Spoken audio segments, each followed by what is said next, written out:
हुआ यूं कि वो आदमी हंटर क्वालिफिकेशन एग्जाम देने पहुंचा। फिर जो हुआ वो दुनिया के सबसे टॉप एस रैंक एलाइट्स तक को हिलाकर रख दिया, सिर्फ इसीलिए क्योंकि उसने उभरते हुए हंटर वर्ल्ड के एक राइजिंग स्टार को सिर्फ और सिर्फ basic hand to hand combat से धूल चटा दी। पूरा एग्जामिनेशन ग्राउंड स्टंड रह गया। एस रैंक गिल्ड का सबसे ताकतवर सदस्य भी खुद उसकी स्ट्रेंथ टेस्ट करने का मोह न रोक सकी। पर किसी को नहीं पता था कि हुकन नाम का ये लड़का वास्तव में 80 साल तक एक दूसरे वर्ल्ड में लड़ता रहा था।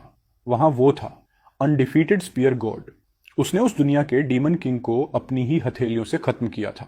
मिशन पूरा होने के बाद शरीर ने आखिर थकान मान ली, इसलिए हुकन ने गॉडेस से एक आखिरी रिक्वेस्ट की। उसने कहा कि उसकी सारी यादें, सारी ताकत, सारी स्किल्स सुरक्षित रखी जाएं और उसे वापस अर्थ भेज दिया जाए। गॉडेस ने हामी भरी, लेकिन जब तक हुकन की आत्मा अर्थ पर पहुंची, उसका असली शरीर तो कब का मर चुका था। इसलिए देवी ने उसकी सोल को एक नए शरीर में डाल दिया। अगले ही पल एक तेज रोशनी हुवन पर गिरी और वह नई बॉडी मौत के बिल्कुल किनारे पर खड़ी थी। गॉडेस को फिर भी यकीन था कि वह इस लाइफ में बिल्कुल नया सफर शुरू करेगा। जब हुकन ने फिर से अपनी आंखें खोली, वह वापस अर्थ पर था। वो घिनौना दूसरा वर्ल्ड जिसने उसकी 80 साल की जिंदगी नर्क बना दी थी, सब खत्म। अब जो शरीर उसे मिला था वो एक सिंपल टीनेज लड़के का था। वह किचन में गया, नल खोला, साफ क्लीन पानी बह रहा था। गैस ऑन की, एक टच में आग, ये असली मैजिक था। उसने थूकते हुए कहा, ये देखो, तुम सब मेज लोग जाओ भाड़ में। और सबसे ज्यादा खुशी, उसकी सबसे पसंदीदा चीज फ्राइड चिकन कटलेट अभी भी इस दुनिया में मौजूद थी। असली क्रंची टेक्सचर जीभ पर आते ही उसकी आंखें नम हो गईं। 80 साल की नॉन स्टॉप लड़ाई में उसने कभी ठीक से खाना भी नहीं खाया था। अब आखिरकार वो इस दुनिया में एक नॉर्मल इंसान की तरह जी सकता था। पर उसे मालूम नहीं था कि बाहर खिड़की के पास हल्की सी लाल चमक उठ चुकी थी। हुकन बाथरूम में गया, लंबा आरामदायक शावर लिया। दुनिया अजीब लग रही थी, पर उसे भरोसा था कि जिंदगी अब अच्छी ही होगी। तभी बिना किसी वार्निंग के खिड़की के बाहर एक भयानक चेहरा उभर आया। हुकन का दिल दहल गया। ये अर्थ पर कैसे हो सकता है? उसी वक्त उसके पीछे एक ब्रॉडकास्ट गूंजा, इमरजेंसी अलर्ट, अपार्टमेंट कॉम्प्लेक्स में कोरोशन रिफ्ट खुल चुका है। सभी रेजिडेंट्स तुरंत अंडरग्राउंड शेल्टर में जाएं। हुकन को न कोरोशन रिफ्ट का मतलब पता था, न ये कि आखिर हो क्या रहा था। अगले ही सेकंड उसकी रूह कांप गई। मानव जैसे दिखने वाले कई घिनौने मॉन्स्टर्स उसकी खिड़की से चिपके हुए थे। उनके नुकीले पंजे शीशा चीरने ही वाले थे। जैसे ही वो अंदर घुसने वाले थे, हुकन पलटा और बिना पीछे देखे भागा। अब साफ था, अब वो अर्थ नहीं रहा था जिसे वह जानता था। वह धीरे से विंडो की एज की ओर सरका, मॉन्स्टर्स की नजरों से खुद को छुपाया। उनके हटते ही हुकन बिना झिझक विंडो से बाहर कूद गया। ब्रॉडकास्ट कह रहा था, शेल्टर जाओ, तो वही ठीक था। अचानक उसने आगे एक बच्चे को खड़े देखा। हुकन उसे साथ लेकर भागने ही वाला था कि उसने नोटिस किया, वो बच्चा उल्टा मॉन्स्टर्स की तरफ जा रहा था। चेहरा छोटा था, पर आंखों में जरा भी डर नहीं। वो बोला, मॉन्स्टर्स को मारने चलोगे? चलो ना। हुकन दंग रह गया। आजकल के बच्चे इतने फियरलेस। बच्चे से उसे पता चला कि अर्थ पिछले 13 साल से ऐसी ही है। कोरोजन रिफ्ट्स वो रास्ते हैं जहां से मॉन्स्टर्स आते हैं। किसी को नहीं पता ये कब, कहां और कैसे खुलते हैं। हुकन को गुस्सा आया। इतनी मेहनत से अर्थ वापस आया और यहां भी नर्क। उसने कैजुअली पूछा, सबसे स्ट्रॉन्गेस्ट हंटर कौन है इस दुनिया में? बच्चा बोला, ली सियोन। वह गैनेबी गिल्ड में है, टॉप 10 गिल्ड्स में से एक। हाथ में विशाल ग्रेट स्वॉर्ड लेकर वो इस टाइम शिनवन में रिफ्ट संभाल रही है। पर चाहे बड़े हंटर हों, पर आम इंसानों का मॉन्स्टर्स से लड़ना हुकन के लिए अब भी अजीब था। अचानक हुकन ने बच्चे का मुंह दबाया। चुप, मॉन्स्टर्स आ रहे हैं। आगे 5 मॉन्स्टर्स दिख रहे थे, पर हुकन समझ गया, 5 दिख रहे हैं, एक छुपा हुआ है। इस नई बॉडी में भी इंसानों से कहीं ज्यादा ताकत थी। काम बन सकता था, पर बच्चे को लड़ाई के बीच प्रोटेक्ट करना यह मुश्किल था। छोड़ना भी ऑप्शन नहीं था। तभी हुकन ने हवा में एक जानी पहचानी तरंग महसूस की। माना यही एग्जैक्ट वही एनर्जी थी, दूसरी दुनिया वाली। अगले ही पल एक मॉन्स्टर आग की लपटों में फट गया। यह हमला हुकन ने ही किया था। 80 साल की जमा की हुई मना भले ही गायब हो चुकी थी, पर हवा में माना मौजूद हो तो वह उसे वापस अब्जॉर्ब कर सकता है। मतलब उसकी असली ताकत, पैराडॉक्स फ्लेम, अब भी उसकी सोल में जिंदा थी। हुकन की आग तो लगी, पर फायर पावर थोड़ी कम लगी उसे। फिर भी इन कुछ मॉन्स्टर्स को खत्म करने के लिए इतना काफी था। बच्चा उसे ऐसे देख रहा था जैसे कोई सुपर ह्यूमन विजन देख लिया हो। वो बोला, आई नेवर थॉट तुम्हारे पास ऐसा यूनिक एबिलिटी होगा। और फिर खुद ही मॉन्स्टर्स पर टूट पड़ने के लिए तैयार हो गया। हुकन बस दंग रह गया। अबे ये मॉन्स्टर्स ने अभी टारगेट लॉक भी नहीं किया और ये बच्चा दौड़ भी पड़ा। और ठीक वही हुआ जो हुकन ने सोचा था। अगले ही सेकंड मॉन्स्टर्स ने उसी बच्चे पर नजर गड़ा ली। बच्चे का चेहरा डर से सफेद पड़ गया, पर हुकन ने टाइम पर उसका हाथ पकड़ लिया। फिर उसने इशारे से कहा, जमीन पर पड़ा वो लकड़ी का डंडा उसे दे दो। उसे बच्चे का वेपन उधार चाहिए था। अगले ही पल 3 मॉन्स्टर्स एक साथ हुकन पर टूट पड़े। जैसे ही डंडा हुकन के हाथ में पहुंचा, उसकी आंखों का रंग बदल गया। हवा में एक तेज हूश गूंजा और अगले ही पल तीनों मॉन्स्टर्स कमर से 2 हिस्सों में कटकर जमीन पर गिर गए। उस एक स्विंग में हुकन को फिर वही एहसास मिला, स्पीयर गॉड वाला। बच्चा तो सन्न रह गया। उसके लिए हुकन अब कोई आम इंसान नहीं था। ये तो साफ हंटर था जो अपनी असली पहचान छुपा रहा है। पर हुकन के अंदर गुस्सा धधक रहा था। जिस पीसफुल लाइफ को पाने के लिए उसने इतनी लड़ाई लड़ी, वो अर्थ फिर नर्क बन चुकी थी। थोड़ी देर बाद हुकन बच्चा को लेकर अंडरग्राउंड शेल्टर पहुंचा। बच्चे की मां ने उसे देखते ही पहचान लिया। वो हुकन को बार बार शुक्रिया कह रही थी। हुकन एक सेकंड के लिए रुक गया। उस औरत के कपड़े साफ बता रहे थे कि ये कोई रिच फैमिली है, इसलिए शायद बच्चा इतना अकड़ू था। तभी अचानक पूरा बिल्डिंग जोर से हिलने लगा। अगले ही लम्हे में एक मॉन्स्टर एंट्रेंस तोड़कर अंदर घुस गया। लोग चीखते हुए भागने लगे, लेकिन हुकन वहीं खड़ा रहा। बच्चा पलटा और चिल्लाया, रन! टमस मॉन्स्टर के सामने टिक नहीं पाओगे। लेकिन हुकन हिला भी नहीं। उसे लगा था वो वापस एक फेमिलियर दुनिया में आया है, पर अब साफ था ये अर्थ भी उसी दूसरी दुनिया की तरह खतरनाक है। हुकन ने बच्चे से पूछा, जब तुम्हारी फैमिली इतनी रिच है तो हंटर क्यों बनना चाहते हो? किसी सुरक्षित जगह रह नहीं सकते? बच्चा धीमी आवाज में बोला, मेरे पिता मारे गए थे शेल्टर में छुपे होने के बावजूद। उस दिन समझ आया अर्थ पर कोई जगह ट्रूली सेफ नहीं है। इसलिए मैंने कसम खाई कि मैं हंटर बनूंगा, स्ट्रॉन्गेस्ट हंटर। सारी कोरोशन रिफ्ट्स को मिटा दूंगा, दुनिया को बचाऊंगा, चाहे सुनने में कितना भी हिंटू लगे। बच्चा बोल ही रहा था कि हुकन ने उसे रोक दिया। उसने हल्की सी मुस्कान दी, एक शांत भरोसा दिलाने वाली मुस्कान। वो बोला, तुम एक दिन ग्रेट हंटर बनोगे, पर इस दुनिया को तुम कभी बचा नहीं पाओगे। जैसे ही उसके शब्द खत्म हुए, बच्चे की मां ने उसे जोर से पकड़ा, भागने के लिए खींचा।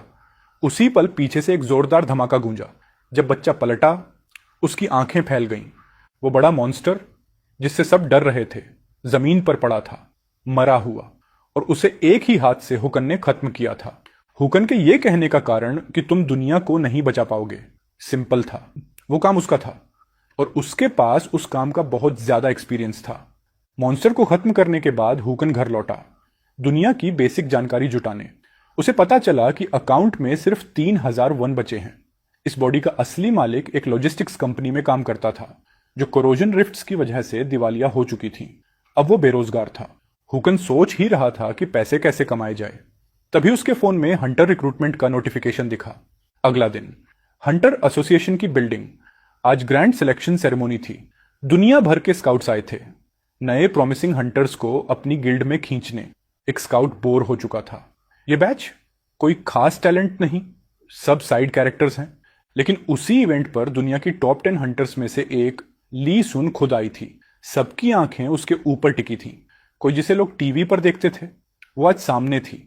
लोगों को लगा वो हान सिंगा के लिए आई है, हंटर एकेडमी की टॉप ग्रेजुएट, जिसके पास इलेक्ट्रो कंट्रोल एबिलिटी थी। पर सच ये था, ली सिन उसे सीरियसली लेती ही नहीं थी। उसकी नजर में सिंगा सिर्फ एक चलती फिरती पावर बैंक थी। उसके बगल में खड़े आदमी ने धीरे से सनग्लासेस ठीक किए और बोला, एक आदमी के प्रोग्रेस असली फाइट में पल भर में ढह जाते हैं। ली सिन को उसका जवाब पसंद आया। उसने मजे में उसे कैंडी फेंक दी, थैंक्स की तरह। नीचे मैच शुरू होने वाला था। ली सिन थोड़ी एक्साइटेड दिख रही थी। लेट्स सी, कोई नया टैलेंट दिखता है या नहीं। होस्ट ने कंटेस्टेंट का प्रोफाइल देखा तो हैरान रह गया। साधारण सिविलियन, हंटर एकेडमी भी नहीं गया था। इधर हुकन ने कॉम्बैट सूट पहना, एसोसिएशन से मिली बेसिक वेपन पकड़ी। होस्ट हंसते हुए बोला, इतनी हिम्मत कहां से आई होगी इसे स्टेज पर चढ़ने की। अनाउंसमेंट हुआ, नेक्स्ट कंटेस्टेंट हुकन। हुकन खुद भी इस नए नाम का आदी नहीं हुआ था। रूल सिंपल थे, एसोसिएशन की वेपन्स ही अलाउड और लीथल डैमेज फॉरबिडन। हुकन यहां सिर्फ एक वजह से था, हंटर रैंक लेकर हाई अथॉरिटी अनलॉक करनी थी। उसके सामने खड़ा ब्लंड लड़का बहुत घमंडी था। उसे पूरा भरोसा था कि हुकन जैसा कोई भी मनालेस आदमी उसके सामने नहीं टिकेगा। रेफरी ने हाथ उठाया, मैच शुरू। गोल्डी लड़का बिजली की तरह आगे बढ़ा। अब मजा आएगा। उसके चेहरे पर लिखा था, लेकिन हुकन के चेहरे पर जीरो एक्सप्रेशंस थे। उसकी नजर में यह लड़का सिर्फ कमजोर ओपनिंग्स का ढेर था। अचानक हुकन ने वेपन जमीन में गाड़ दी और अगले ही पल वो गायब। ब्लॉन्ड के दिमाग में एक झटका, इस ही स्पीड टाइप हंटर? लेकिन अब देर हो चुकी थी। हुकन उसके पीछे खड़ा था। वो बोला, तुम्हारी टेक्निक बहुत स्लॉपी है, तुम्हें हराने के लिए मुझे वेपन की भी जरूरत नहीं। और अगले ही सेकंड हुकन का एक घूंसा उसकी स्टमक में ढंसा। ब्लॉन्ड लड़का लगभग कल रात का खाना उगल देता। वो लड़का गिरने ही वाला था कि हुकन ने मंच से उतरकर ब्लॉन्ड लड़के को खड़े होने पर मजबूर किया। अगले ही पल एक खतरनाक अपरकट उसकी ठुड्डी पर लगा। उसका जबड़ा चटक गया। जो लड़का कुछ देर पहले इतना ओवर कॉन्फिडेंट था, अब लगभग बेहोश पड़ा था। हुकन खुद थोड़ा हैरान था। उसे पता था ये लड़का उसका मुकाबला नहीं, पर इतना फ्रेजिल भी होगा ये नहीं सोचा था। वो स्पीयर इसलिए नहीं यूज कर रहा था कहीं ज्यादा चोट न कर दे। थोड़ा सोचकर उसने खुद को शांत किया, शायद रुकी होगा। यह हंटर का एवरेज लेवल बिल्कुल नहीं था, पर यह फाइट देखकर लीसन वहीं जम गई। उसके दिमाग में एक ही सवाल, आखिर ये आदमी है कौन? उसने तुरंत हुकन का प्रोफाइल खोला। साधारण लॉजिस्टिक्स कंपनी एम्प्लॉय। उसका कोलीग बड़बड़ाया, इस लड़के में तो मना रिजर्व भी नहीं है। ऐसी पावर तो सालों की एक्यूमुलेशन मांगती है, नहीं तो ये प्योर लक है। यह सुनकर ली सुन ने उसे ठंडी नजर से देखा। शट अप, और मजाक में एक कैंडी उसकी ओर फेंक दी। उसकी नजर में यह ज्यादा पॉसिबल था कि हुकन जानबूझकर अरीना में माना एक्यूमुलेट नहीं कर रहा। हुकन ने गर्दन घुमाई। थोड़ी अकड़न थी, लेकिन उसकी नजर साफ थी। अगर ताकत साबित करनी है तो मैच डिसाइसिव खत्म होना चाहिए। अगले ही पल वो ब्लॉन्ड लड़के के पास खड़ा था। उसने शांत आवाज में कहा, रिलैक्स, ये पंच लीथल नहीं होगा। ब्लॉन्ड लड़का डर से कांप रहा था, रोते हुए मिन्नतें कर रहा था। पर हुकन ने एक ही पंच मारा और वो वहीं बेहोश।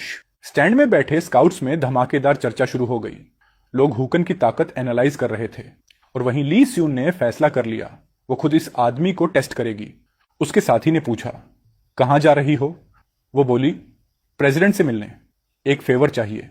इस बीच हुकन की लड़ाइयां जारी रहीं। जो भी स्टेज पर आया 3 मूव्स भी नहीं टिक पाया। हुकन मन ही मन सोच रहा था, हंटर एकेडमी आखिर सिखाती क्या है? इतने कमजोर फाइटर्स। कई ओपोनेंट्स गिराने के बाद आखिर एक सही ओपोनेंट सामने आई। स्टेज पर कदम रखते ही पूरा हॉल फुसफुसाने लगा। हंसांगा सबको इंतजार था, क्या वो इस मिस्टीरियस नए प्रोडिजी की विनिंग स्ट्रीक रोक पाएगी? हुकन ने उसे हल्की नजर से देखा, पर उसी पल उसकी रुचि जाग गई। उसके अंदर अब तक की सबसे डेंस माना थी। हानसंगा ने बिना रुके कहा, अब तक तुम सिर्फ किस्मत से आगे आए हो। That ends now. हुकन मन में हंसा, यह डायलॉग भी एकेडमी ने सिखाया होगा। हानसंगा ने धीरे से तलवार निकाली। उसकी आंखों में गोल्डन लाइट चमकी। वो बोली, शायद तुम्हारे पास कोई स्पेशल एबिलिटी नहीं, पर इससे मैं तुम्हें लाइटली नहीं लेने वाली। हुकन एक पल के लिए रुक गया। स्पेशल एबिलिटी नहीं? अगर मैं एबिलिटीज यूज कर दूं तो ये मर जाएगी। हानसंगा ने गहरी सांस ली। वो क्राउच में गई। माना उसके हाथों के पास जमा होने लगा। गोल्डन लाइटनिंग तलवार को लपेटने लगा। पूरी ब्लेड हल्की कांप रही थी। हुकन की आंखों में थोड़ी दिलचस्पी उभरी। अगले ही पल हंसंगा बिजली की तरह आगे बढ़ी। टील ग्रीन ओरा फटते हुए फैली, लेकिन वो फुली चार्ज थंडरड्रो स्लैश हुकन को छू भी नहीं पाई। वो बस सीधा ऊपर कूद गया। अटैक पूरी तरह miss. Hansanga stunned. He dodged it. इतनी आसानी से? हुकन मन ही मन मजे ले रहा था। उसने समझ लिया, वो स्कैबर्ड और ब्लेड को इलेक्ट्रिक चार्ज करके मैग्नेटिज्म बना रही है और उसी फोर्स को ड्रॉ स्लैश पर स्टैक कर रही है। यह लगभग रेल गन स्टाइल स्ट्राइक था। हुकन जमीन पर उतरा और बोला, टेक्निक अब तक की सबसे अच्छी है, पर तुमने सबसे जरूरी चीज मिस की, टाइमिंग। स्पीड के पीछे पागल हो। हंसंगा की गलती साफ थी। अटैक की ट्रेजेक्टरी बहुत ऑब्वियस थी। कोई भी सीजन्ड फाइटर इसे सीधा फेस नहीं करेगा। हंसंग गुस्से से भर उठी। वो खुद को समझा रही थी, हुकन बस लकी था। उसने तलवार फिर निकाली और इस बार और भी तेज अटैक्स शुरू कर दिए। वो चिल्लाई, उस मूव के बिना भी मैं तुम्हें हरा सकती हूं। रियलिटी ने उसे फिर निराश किया। हुकन उसके सारे अटैक्स आसानी से डॉड्ज कर रहा था। हुकन ने ठंडी आवाज में कहा, तुम इडियट हो। अगर मैं तुम्हारा फास्टेस्ट अटैक डॉज कर सकता हूं तो ये हल्की फुल्की मूव्स मुझे कैसे हिट करेंगी? ये सुनकर हानसंगा की सोच खत्म, सिर्फ रेज बची। गुस्से में उसने स्ट्रॉन्गेस्ट अटैक चार्ज कर दिया। हुकन ने तुरंत देख लिया, ये मना को लिमिट क्रॉस करके कंप्रेस कर रही है। इसका शरीर पहले फट जाएगा। अगले ही सेकंड हुकन उसके सामने आ खड़ा हुआ। तुमने कोशिश की, पर फाइट यहीं खत्म। हुकन ने सहज ऑलमोस्ट मजाकिया टोन में कहा, अगर बहुत दर्द हो तो लेफ्ट हैंड उठा देना। और फिर उसका पंच हंसंगा की स्टमक में धंसा। वो जोर से उल्टी जैसा महसूस कर बेढब आवाज निकाली। हुकन ने रुकने का नाम नहीं लिया। उसने लगातार पंचेस बरसाए। उसके चेहरे पर जबड़ा गाल, कहीं रहम नहीं। आखिर एक भारी पंच उसके चेहरे पर लगा और हानसंगा की चेतना डगमगा गई। वो धराशायी हो गई, विनर नहीं बल्कि डिफीटेड बनकर। हॉल में सन्नाटा छा गया। हुकन ने हंसंगा को पूरी तरह दबा दिया था। एकेडमी की टॉप स्टूडेंट्स में से एक यूं गिर गई। क्योंकि हुकन दिखने में नॉर्मल था, लोग मान बैठे कि हंसंगा बस माना पर निर्भर थी, बॉडी ट्रेनिंग जीरो। तभी हुकन को पीछे हरकत लगी। उसे लगा हंसंगा फिर लड़ने आ रही है, पर जब उसने देखा वो लड़की मुश्किल से खड़ी होकर लेफ्ट हैंड उठा रही थी। हुकन मुस्कुराया, अच्छा मैंने मजाक में कहा था उठाना, और इसने सच में उठा दिया। Pure academy student. तभी स्टाफ रेफरी के पास दौड़ा, कुछ कहा। रेफरी का चेहरा भारी होता गया। उसने घोषणा की, मैच शेड्यूल बदल दिया गया है, विनर हुकन थोड़ी देर रेस्ट ले। हुकन उलझ गया, अभी तो मैच खत्म हो गया, फिर तैयारी किस चीज की? रेफरी बोला, नेक्स्ट विनर हुकन का स्पेशल मैच होगा, एक एक्टिव ड्यूटी हंटर के खिलाफ। एसोसिएशन प्रेसिडेंट ने पर्सनली अप्रूव किया है। हॉल की सारी नजरें बड़ी स्क्रीन पर गईं। ओपोनेंट का नाम जैसे ही आया, भीड़ चीख उठी। हुकन ने आंखें सिकोड़कर ओपोनेंट को देखा। काफी एक्सपीरियंस्ड वेटरन था। एक स्पेशल मैच? क्या वो आगे बढ़ रहा है मेरी स्ट्रेंथ टेस्ट करने के लिए? यह पहली बार नहीं था जब हुकन ने ऐसा सीन देखा हो। दूसरे वर्ल्ड में भी स्टील के जमीन पर घिसटने की वही तीखी आवाज गूंजती थी। तुम्हारा नाम हुकन है, राइट? उस औरत ने कहा। I am Lee स्यून।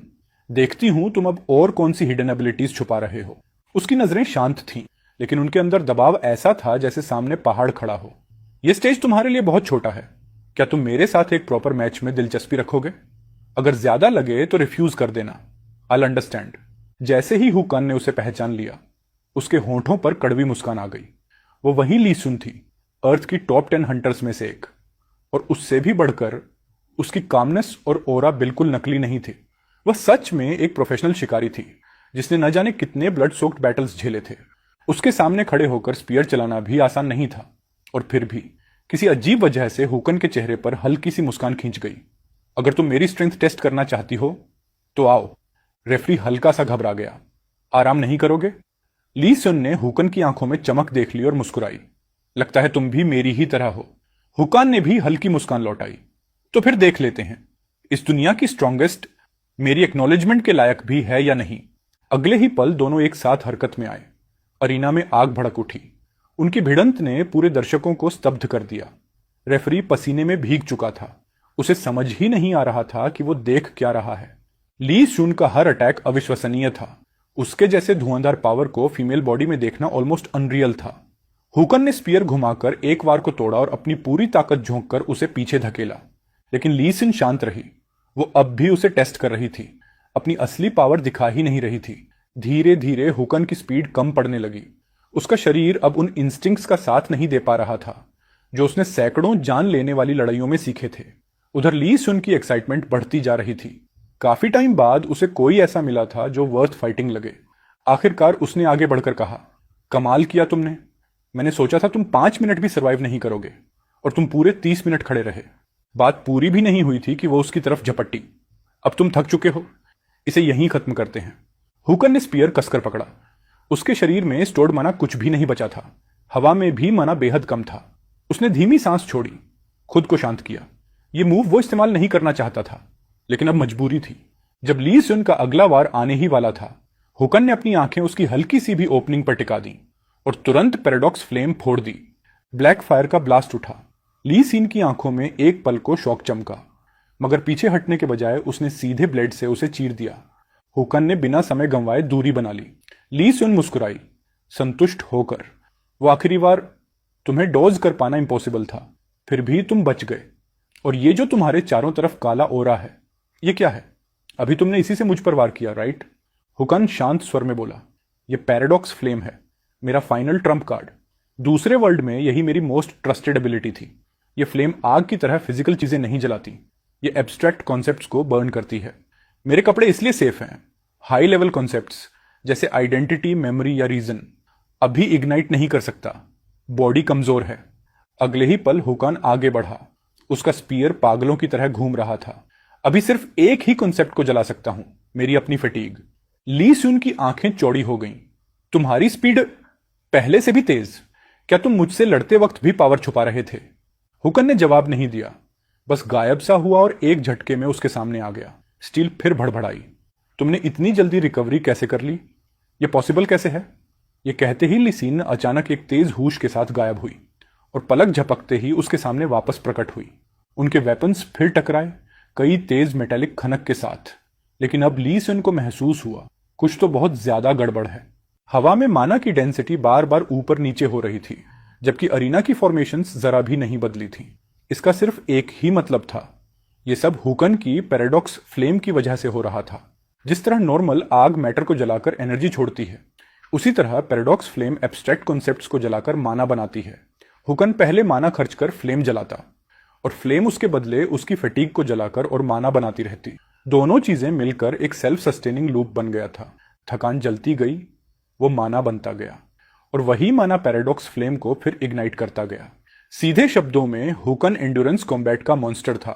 फाइट जितनी लंबी चलती, सामने वाले की हालत गिरती जाती, जबकि वो हाफ फैटिग्ड एक्विलिब्रियम में लगातार लड़ता रहता। उसी वक्त ली सीन अचानक उसके सामने प्रकट हुई और तलवार हवा चीरती हुई आई, धमाकेदार मेटेलिक क्लैंक के साथ। उसका वार पूरे एरिना का फ्लोर तोड़ गया, लेकिन हुकन को छू भी नहीं पाया। धूल के बीच से उसकी काम लेकिन दबाव भरी आवाज आई, क्या तुम सच में अभी भी लड़ते रहना चाहते हो? डस्ट के बादलों से बाहर कदम रखते हुए हुकन ऐसा लग रहा था जैसे किसी के पैर से चिपक कर लड़ाई खींचने वाला जिद्दी इंसान हो। वो हंसा। स्टार्टिंग से ही मेरा प्लान यही था, वॉर ऑफ एट्रिशन, और अब तुम telling me to give up? I can keep going, और तुम ये जानती भी हो। उसने हल्की हंसी में पूछा, तो बताओ, इतना शेमलेस आदमी तुम्हारी अप्रूवल डिजर्व्स करता है क्या? ली सिन की आंखों में आखिरकार फटीग दिखाई दी। वो अब तक अपनी स्ट्रेंथ सप्रेस करके लड़ रही थी ताकि हुकन उसके लेवल पर टिक सके। अगर वो सच में सीरियस होती तो लड़ाई एक ही बार में खत्म हो जाती। वो बोली, किसी को भी ऐसा आदमी पसंद नहीं आएगा जो रुकना ही ना सीखे। जब तुम एक पेड़ जलाते हो तो सिर्फ राख बचती है, और जो चीज राख बन चुकी हो उसे दोबारा जलाया नहीं जा सकता। पैराडॉक्स फ्लेम भी ऐसा ही है, ये रेजिड्यू छोड़ता है। जब सब कुछ ऐश बन जाए, फ्लेम खुद गायब हो जाती है, और उसी पल तुम्हारी लाइफ भी। उसने अपनी रिस्ट टाइमर की तरफ देखा। 4 घंटे 17 मिनट हो चुके थे। इस वक्त तक हुकन पूरा जमीन पर पिंड था। वो नीचे झुककर बोली, काफी देर टिके रहे तुम, अब भी जारी रखना चाहते हो? हुकन ने बिना 1 सेकंड लगाए सरेंडर कर दिया। प्लीज मुझे जाने दो, इससे आगे गया तो सच में मर जाऊंगा। उसके बैक आउट करते ही मैच का विनर घोषित हुआ, ली स्यून। वो अपनी कोट में हाथ डालकर एक लॉलीपॉप निकालती है। उसे देखकर उसके सबॉर्डिनेट्स भी शॉक में जम गए। उसने कैजुअली लॉलीपॉप हुकन की ओर फेंका, साथ में एक बिजनेस कार्ड। ये तुम्हारे हार्ड वर्क का रिवॉर्ड है, कार्ड अंदर है, कॉल मी लेटर। हुकन ने कार्ड देखा, पार्टनर ऑफ जीन नुआ BLC, हेड हंटर ली स्यून। ली स्यून ने धीमे से कहा, डिटेल्स बाद में बात करेंगे, आराम कर लो और फिर कॉल करना। 2 घंटे 30 मिनट बाद हुकान ने लॉलीपॉप दांतों से तोड़ दिया और उसके सामने रखे स्मार्ट डिवाइस को देखकर स्टंड रह गया। उसके दौर में आइडेंटिटी प्रूफ मतलब हैंड रिटन डॉक्यूमेंट्स होते थे, लेकिन इस फोन से authentication, equipment trading, messaging, calls, सब कुछ हो रहा था। उसे दूसरे संसार की मैजिकल लॉन्ग डिस्टेंस कम्युनिकेशन याद आ गई। तभी एक विशालकाय आदमी उसके सामने आकर खड़ा हुआ। तुम हंटर हुकन हो ना? कैमरा पर जितने अच्छे लगते हो, असल में उससे भी बेहतर। वो आदमी पूरे 2 मीटर से ज्यादा था। उसने हुकन को अपना कार्ड पकड़ा दिया, जिस पर लिखा था थाई कंपनी लिमिटेड, ईसोन हायन। इयोंग हियन अपने मकसद पर सीधा आया। वो चाहता था कि हुकन उसकी टीम में शामिल हो जाए। उसे लगता था कि उसके गाइडेंस में हुकन चमक उठेगा। हुकन ने ऊपर देखा। आदमी झूठा नहीं लगता था, लेकिन उसी वक्त ली स्यून का चेहरा दिमाग में घूम गया। उसकी हल्की ब्लश की हुई एक्सप्रेशन और वो इंसिस्ट करना कि कॉल करना। हुकन ने कार्ड पॉकेट में रख लिया। मुझे थोड़ा वक्त चाहिए डिसाइड करने के लिए। इयोंग हियन हंस पड़ा। क्या तुम सच में सोच रहे थे कि मैं तुम्हें अब भी आंसर देने के लिए फोर्स करूंगा? जितना टाइम चाहिए लो। हुकन को लगा वो थोड़ा इजी गोइंग है। तभी अचानक उस बड़े आदमी ने उसके कंधे पर हाथ रखा, भारी दबाव के साथ। हुकन ने आंखों में आंखें डालकर घूरा, अडिग नजर के साथ। इयोंग हियन बोला, अच्छे से सोच लेना, मुझे यकीन है तुम स्मार्ट आदमी हो। और वो चला गया। हुकान के लिए हैरानी ये थी कि आदमी कितना ज्यादा डायरेक्ट था। उसी बात ने उसे कन्विंस कर दिया। वो उस गिल्ड में बिल्कुल नहीं जाएगा, कंसिडर भी नहीं करेगा। 10 मिनट बाद हुकन ने ली स्यून को कॉल किया। उसने तुरंत एड्रेस भेज दिया। हंटर एसोसिएशन बिल्डिंग की सेकंड फ्लोर पर एक छोटी सी जगह, द कैबिन। जब वो अंदर पहुंचा, स्टाफ ने उसे गर्मजोशी से ग्रीट किया। अब वो थोड़ा सा सेलिब्रिटी बन चुका था। Welcome to the cabin. अंदर जिसने बुलाया है वो आपका इंतजार कर रही हैं। उसकी फुटस्टेप्स सुनकर ली सुन मुड़ी और हाथ हिलाया। वो हैरान थी कि वो इतनी जल्दी आ गया। पूछा कि कोई इशू हुआ क्या। हुकन ने सब बताया। एक बड़ा सा आदमी उसे गिल्ड में खींचने आया था। ली सिन शांत रही। वो इयोंग हेन होगा, ताइबी गिल्ड का। वो किसी में इंटरेस्ट ले ले तो बाकी गिल्ड्स पीछे हट जाती हैं। हुकन थोड़ा हंसा। मतलब तुम्हारा गिल्ड भी उससे डरता है? अगर ऐसा है तो आई एम डिसअपॉइंटेड। लेकिन ली सुन ने उसे रिक्रूट करने की कोशिश ही नहीं की। उसने उल्टा पूछा, गिल्ड ज्वाइन किए बिना काम करने का क्या सोचते हो? मतलब एज अ फ्रीलांसर। यह सुनते ही हुकन का ध्यान खींच गया। यह सोच बाकी सबसे अलग थी। वो आगे बोली, वैसे इयोंग हियन तुम्हें सिर्फ एंट्री लेवल पोजीशन देने वाला था। हुकन ने टेबल पर हाथ मारा। Entry level? तो फिर यह पार्टनर हंटर होता क्या है? ली सुन ने समझाया।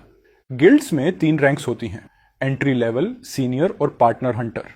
एंट्री और सीनियर टीम में काम करते हैं, पार्टनर हंटर के under, basically salaried employees. Partner hunters के पास सैलरी नहीं बल्कि गिल्ड के शेयर्स होते हैं। गिल्ड प्रॉफिट का हिस्सा मिलता है, मतलब वो को ओनर होते हैं।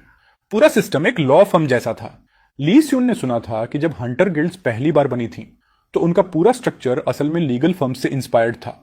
उसकी नजर में हुकन को पार्टनर हंटर बनने के लिए एंट्री लेवल से सीनियर तक सीढ़ी चढ़ते हुए गिल्ड ज्वाइन करने की बिल्कुल जरूरत नहीं थी।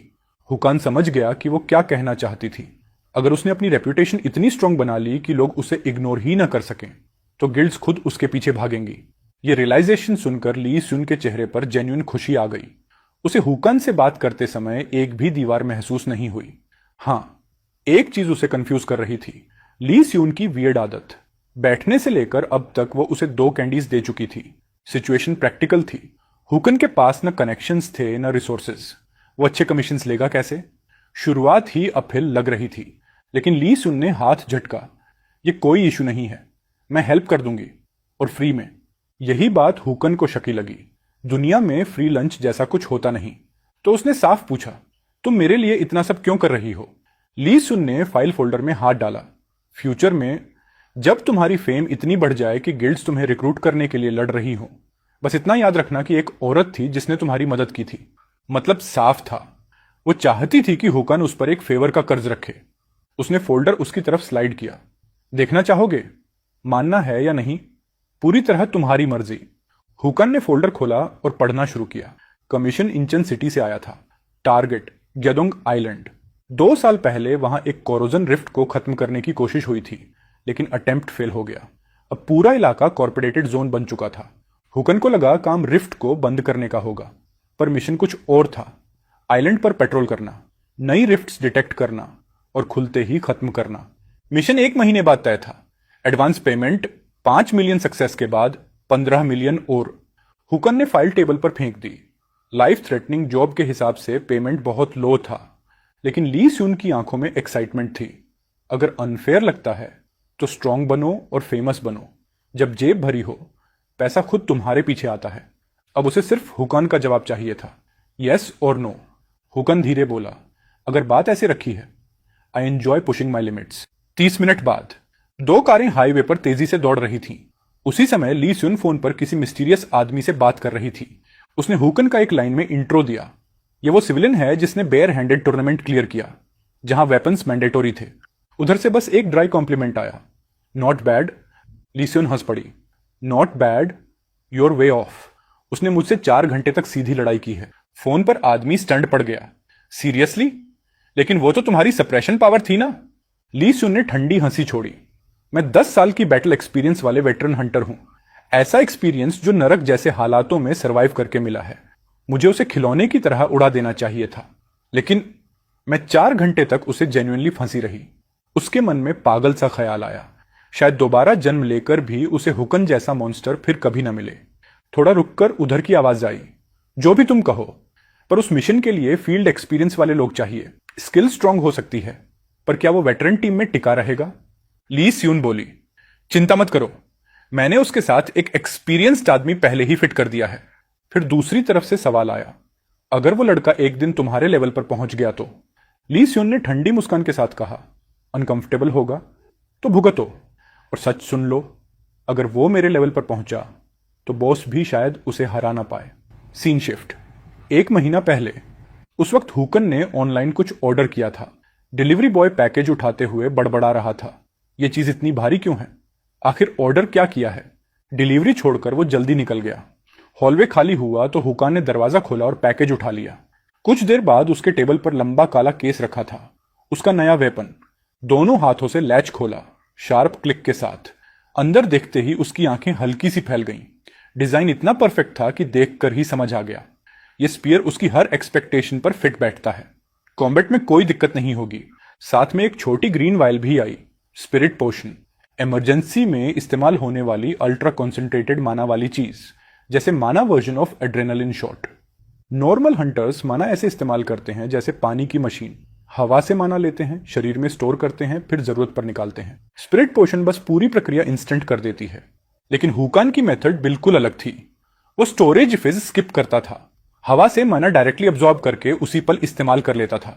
इस मेथड का फायदा साफ था, क्योंकि हुकन एम्बियंट माना पर चलता था, इसलिए उसके पास लगभग कोई हार्ड लिमिट थी ही नहीं। माना उसके शरीर में बार बार सर्कुलेट होता रहता था, और जैसे जैसे वो फ्लो बढ़ता गया उसकी माना चैनल्स खुद ब खुद मजबूत होती गईं। इससे फ्यूचर में ज्यादा पावर हैंडल करने की कैपेसिटी बढ़ रही थी। लेकिन डाउन साइड भी था। चैनल्स पूरी तरह मैच्योर होने से पहले वो लिमिटेड अमाउंट ही कंट्रोल कर सकता था, इसलिए शॉर्ट विंडो में बड़े वाले पावर बर्स्ट्स निकालना मुश्किल था।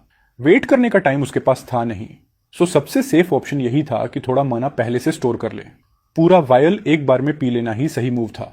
अगर वो 1 महीने तक इसी तरह ट्रेन करे तो उसे पूरा यकीन था कि वो रिक्वायर्ड लेवल तक पहुंच जाएगा। 1 महीने बाद सीन कट होता है जादोंग आइलैंड, इंचन पर। असेंबली पॉइंट पर ऑलरेडी लंबी लाइन लगी हुई थी, हर तरफ हंटर ही हंटर। स्टाफ ने हुकन का डेटा वेरीफाई किया और उसे स्क्वाड 8 में असाइन कर दिया। थोड़ी देर बाद वो नंबर 8 वाले साइन बोर्ड के नीचे खड़ा था। बाकी हंटर्स आपस में एक्साइटेड टोन में बातें कर रहे थे। इस महीने की पे आउट सॉलिड होनी चाहिए, पता नहीं कब मूव आउट करेंगे। हुकन चुपचाप मेडिटेशन मोड में था, तभी पीछे से किसी ने उसका नाम पुकारा, टर्निंग बैक। ये हान सेंग आह थी। उसके बाल अब छोटे थे, शायद उसे समझ आ गया था कि लॉन्ग हेयर कम्बैट में सिर्फ दिक्कत करते हैं। हान संग आह सीधे उसके पास आई, मिशन के लिए टीम अप करने। हुकन ने पूछा, इतने सारे हंटर्स हैं, मी क्यों? वो बिना हिचके बोली कि उसे हुकन स्ट्रांग लगता है और वो उसके कॉम्बैट स्टाइल को ऑब्जर्व और लर्न करना चाहती है। हुकन थोड़ा स्पीचलेस रह गया, लगता है एक और बोझ मिल गया। हुकन ने बस कहा, अगर मेरी स्पीड पकड़ सकती हो तो साथ चलना। तभी स्टाफ ने बीच में बोलकर उनके इंटरेक्शन को काट दिया। स्क्वाड 8 रेडी है, मिशन ब्रीफिंग शुरू करते हैं। कुछ लोग फर्स्ट टाइमर्स हैं, इसलिए बेसिक्स भी रिपीट होंगे। वेटरन हंटर्स एडजस्ट कर लेना। उसने कहा कि करोजन रिफ्ट्स लेवल 1, 2, 3 और अनरैंक्ड होते हैं, और जितना लेवल 1 के करीब उतना डेंजरस। पहला रिफ्ट हमेशा अल्फा कहलाता है। जैदोंग आइलैंड पर अल्फा रिफ्ट इंसुरी के उत्तर में चर्च के पास है।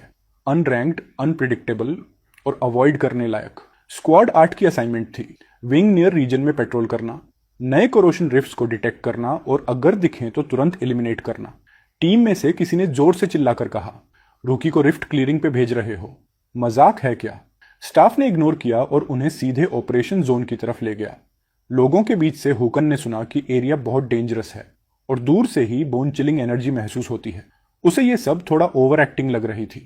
हनसंग आह ने अपनी ब्लेड के पीछे वाले हिस्से से उसकी थाई लाइटली टैप की, सिग्नल की चलना है। ऑफिशियल ऑपरेशंस शुरू हो चुके थे। स्टाफ ने कहा, आइलैंड कंडीशंस रियल टाइम में कंट्रोल रूम को भेजी जा रही हैं, इमरजेंसी में तुरंत कॉन्टैक्ट कीजिए। Good luck hunters. अपने डेजिग्नेटेड एरिया में पहुंचकर टीम ने प्लानिंग शुरू की। 1 हफ्ते में 2 रीजन्स कवर करने थे। तभी हुकन की आवाज ने डिस्कशन काट दिया। उसने अपने फोन पर मैप दिखाते हुए कहा, बेस वाजियो टेम्पल पर सेट करना बेटर है, वहीं से बाहर ऑपरेट करेंगे। कुछ लोगों ने हॉस्टिलिटी में रिएक्ट किया। तू कौन है? को रुकी होकर आदेश देगा। टेम्पल क्यों? माउंटेन चढ़कर फंसना है क्या? हुकन ने कामली रीजन एक्सप्लेन्स किया। टेम्पल से पूरा इनर एरिया विजिबल है, बिल्डिंग सेफ है, रहने के लिए भी परफेक्ट। ये फील्ड लॉजिक है, किसी ने सोचा नहीं, लेकिन उसकी बात ने लोगों को ओवर भड़का दिया। हुकन ने कोल्ड लाफ दिया, हम लाखों दुश्मनों से घिरे नहीं हैं, कैसे सराउंड हो जाओगे माउंटेन पर? उनका गुस्सा बढ़ गया। नो मैटर व्हाट रूकी की नहीं सुनेंगे। हुकन समझ गया कि चाहे दुनिया बदल जाए, बेवकूफ हर जगह मिलते हैं। उसने तुरंत फैसला ले लिया, स्प्लिट अप। वो अपना प्लान फॉलो करेगा, बाकी लोग जो करना चाहें करें। उसे लगा था कि बस हन संग आह उसके साथ आएगी, लेकिन तीसरा व्यक्ति भी आ गया। वो किम मिंजे था, जिसकी माना थोड़ी हन से ज्यादा लग रही थी। क्यूरियस होकर हुकन ने रीजन पूछा। किम मिंजे बोला कि दोनों रूकीज अकेले जाएं, ये रिस्की है, इसलिए वो साथ आ रहा है। कम से कम टीम में एक सेंसिबल इंसान तो है, हुकन ने सोचा। अचानक हुकन की नजर तेज हुई, कुछ गड़बड़ थी। उसने डायरेक्शन बदल ली और हाथ उठाकर दोनों को रुकने का सिग्नल दिया। फिर चुप रहने का इशारा करके बोला कि वो दूसरी तरफ चेक करेगा। कि मिंजे ने आगे झांक कर देखा और उसकी सांस अटक गई। करीब 50 मॉन्स्टर्स जंगल में दौड़ते हुए आ रहे थे। वो बोला कि डिटर मारकर निकल जाते हैं, सीधा भिड़ना सुसाइड होगा। हुकन ने हाथ उठाकर उसे काम किया। डोंट पैनिक, तुम्हारी यूनिक स्किल क्या है? किम मिंजे हिचक गया। हुकन का एक्सप्रेशन इंस्टेंटली शार्प हो गया। हंटर्स करप्टेड क्रीचर्स से लड़ने के लिए ही होते हैं। फिर पूछता हूं, तुम्हारी यूनिक स्किल क्या है? अंत में किम मिंजे ने बताया कि उसकी एट्रीब्यूट फायर है और उसका बेस्ट हमला फायरबॉल है। गुड, हुकन बोला। मेरे सिग्नल पर पहला अटैक तुम करोगे। किम मिंजे ठिठक गया। उसे उम्मीद ही नहीं थी कि हुकन इतने कामली 50 मॉन्स्टर्स पर सीधे अटैक ऑर्डर दे देगा। एक पल के लिए किम मिंजे बिल्कुल समझ ही नहीं पाया कि हुकन किस एंगल से सोच रहा है। वो अभी हुकन की प्लानिंग को पूरा प्रोसेस कर भी नहीं पाया था कि हन सांग आह ने पूछ लिया, अगर किम अटैक संभालेगा तो मैं क्या करूं? किम मिंजे की आवाज कांपी। 50 मॉन्स्टर्स, 3 लोग, पहली मिशन पर। यह थोड़ा ज्यादा रेकलेस नहीं है। हमें बाकी हंटर्स को कांटेक्ट करके रीग्रुप करना चाहिए। हुकन ने तुरंत सिर हिला दिया। No time. दूसरे हंटर्स उनके पोजीशन से बहुत दूर थे। हुकन की टीम वाजियो टेम्पल से सीधा निकली थी, जबकि बाकी हंटर्स अभी भी कोस्टलाइन स्वीप कर रहे थे। रेडियो पर ब्लाइंडली कॉल मारना भी बेवकूफी होती। कोई गारंटी नहीं कि कोई हंटर टाइम पर पहुंच जाए, और अगर मॉन्स्टर्स इधर उधर फैल गए तो दूसरे स्क्वाड्स खतरे में पड़ जाते। किम मिंजे शांत हुआ और उसके बाद उसे हुकन का लॉजिक क्रिस्टल क्लियर लगने लगा। नियर बाय हंटर्स होते हुए भी शायद आज कोई उनकी मदद को भाग कर ना आता, खासकर उस अर्लियर फाइट के बाद। मतलब लड़ाई सिर्फ इन 3 लोगों को ही फिनिश करनी थी। इस हालत में सरप्राइज अटैक ही उनका बेस्ट चांस था, और उसमें किम का फायरबॉल सबसे क्रिटिकल पीस था। हुकन ने टाइम वेस्ट किए बिना प्लान सेट कर दिया। किम मिंजे, सेंटर पर फायरबॉल मारो, मैं दोनों फ्लैंक्स ब्लॉक करूंगा, कोई भागने नहीं पाएगा। किम एक पल के लिए शॉक हो गया। प्लान इतना एक्यूरेट था कि जैसे हुकन पहले से हर आउटकम देख चुका हो, किसी सीजन्ड वॉर जनरल जैसी वाइब। लेकिन ये आदमी रूकी दिखता था। उन्होंने सही मौके का इंतजार किया। जैसे ही मॉन्स्टर्स का बड़ा झुंड एक साथ जमा हुआ, वही सिग्नल था। किम ने बिना झिझक फायरबॉल छोड़ा। अगले ही सेकंड मॉन्स्टर्स रिएक्ट कर पाते उससे पहले एक ह्यूज ब्लास्ट ऑफ फ्लेम्स उनके बीच फट पड़ा। कुछ क्रीचर्स तो सीधा राख बन गए, लेकिन किम को दूसरा स्पेल चार्ज करने के लिए टाइम चाहिए था। उसी विंडो में हुकन अकेले पूरी लाइन पकड़ने वाला था। किम ने हाथ माथे के पास जोड़े, माना कंप्रेस करते हुए। उसी वक्त हुकन आगे कूदा, इतनी फास्ट कि आंख फॉलो नहीं कर सकी। उसकी आईज में सीधी मर्डर इंटेंट जल रही थी। उसका एक ही मिशन था, मॉन्स्टर्स को वहीं रोककर रखना और किम को अगला हमला चार्ज करने का समय देना। एक ही स्वीपिंग स्ट्राइक में हुकन ने कई रिफ्ट मॉन्स्टर्स काट डाले। एफिशिएंसी बढ़ाने के लिए रोल्स की डिवीजन परफेक्ट होनी थी, और हुकन परफेक्ट टाइमिंग से काम कर रहा था। अचानक एक क्रीचर उस पर झपटा। हुकन ने उसे देखना भी जरूरी नहीं समझा।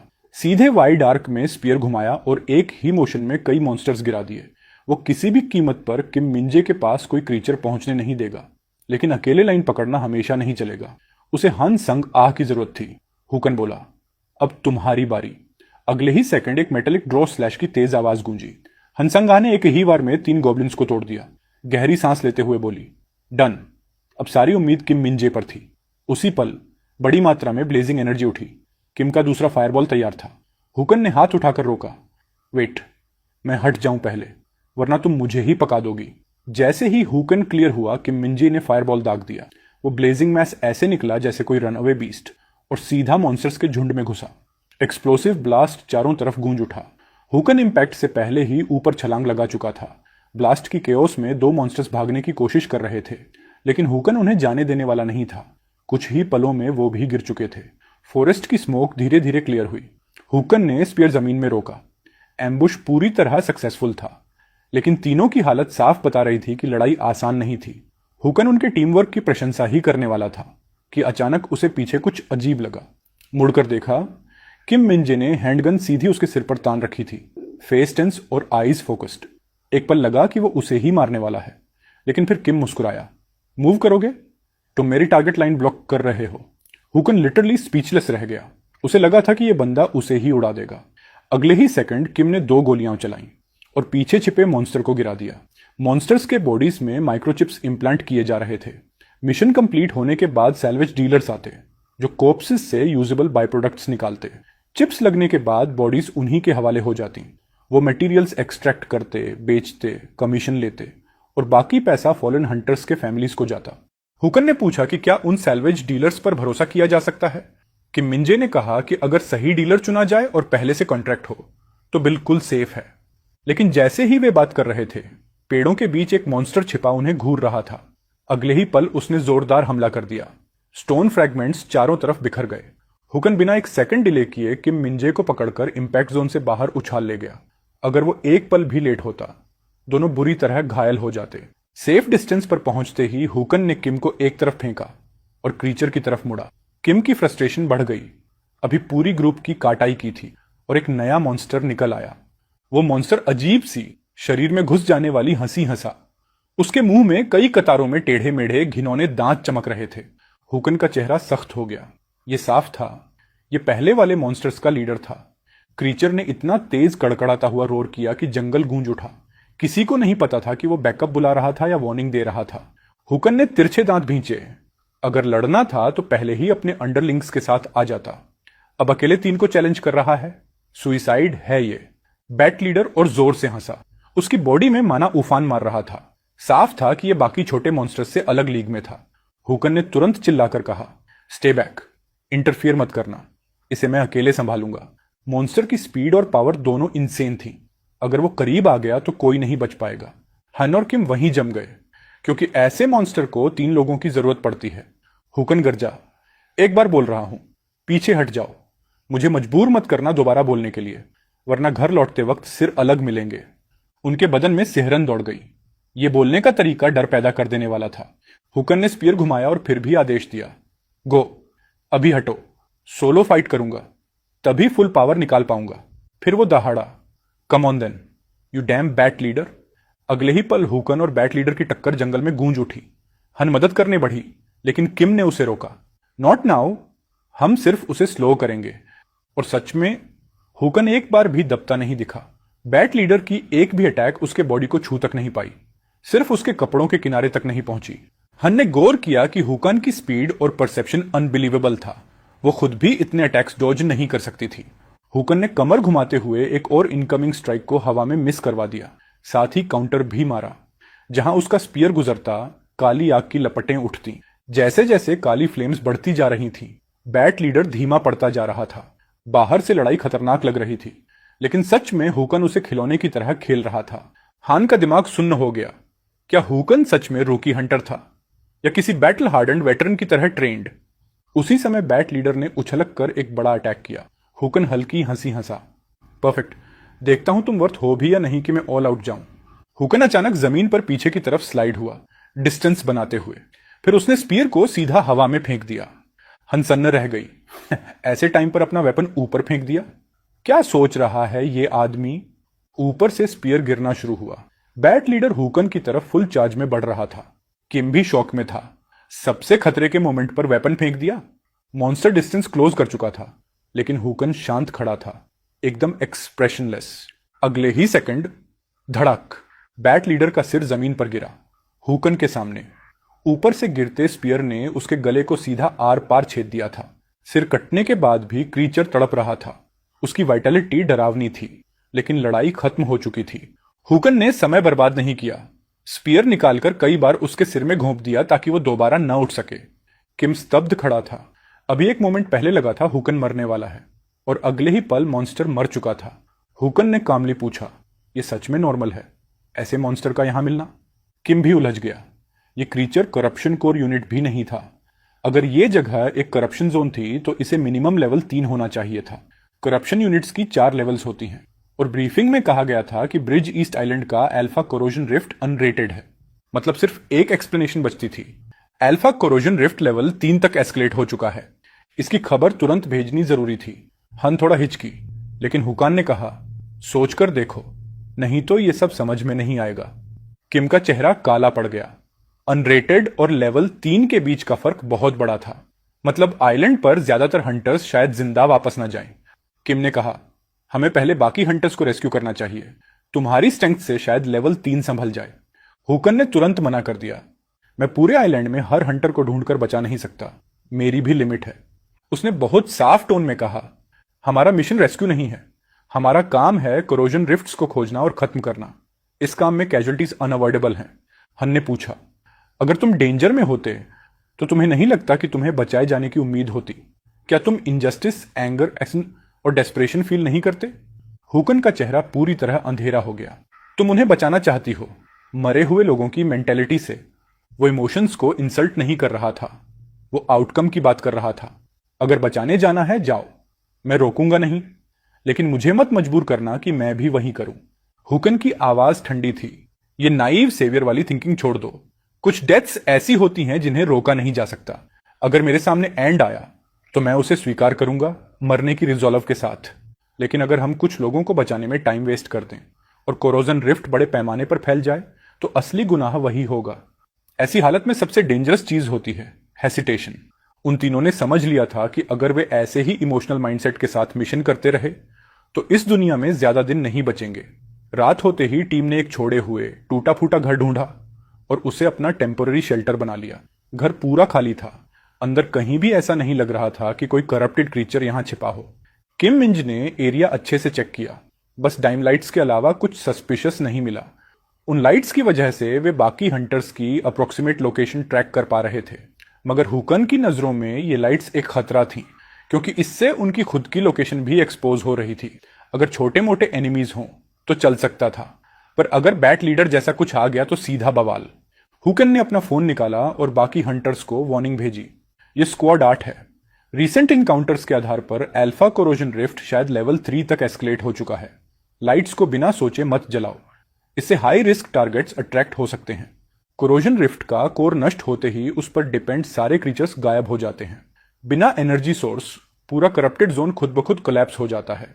यही सोचकर हुकन को मिशन सरप्राइजिंगली आसान लगा।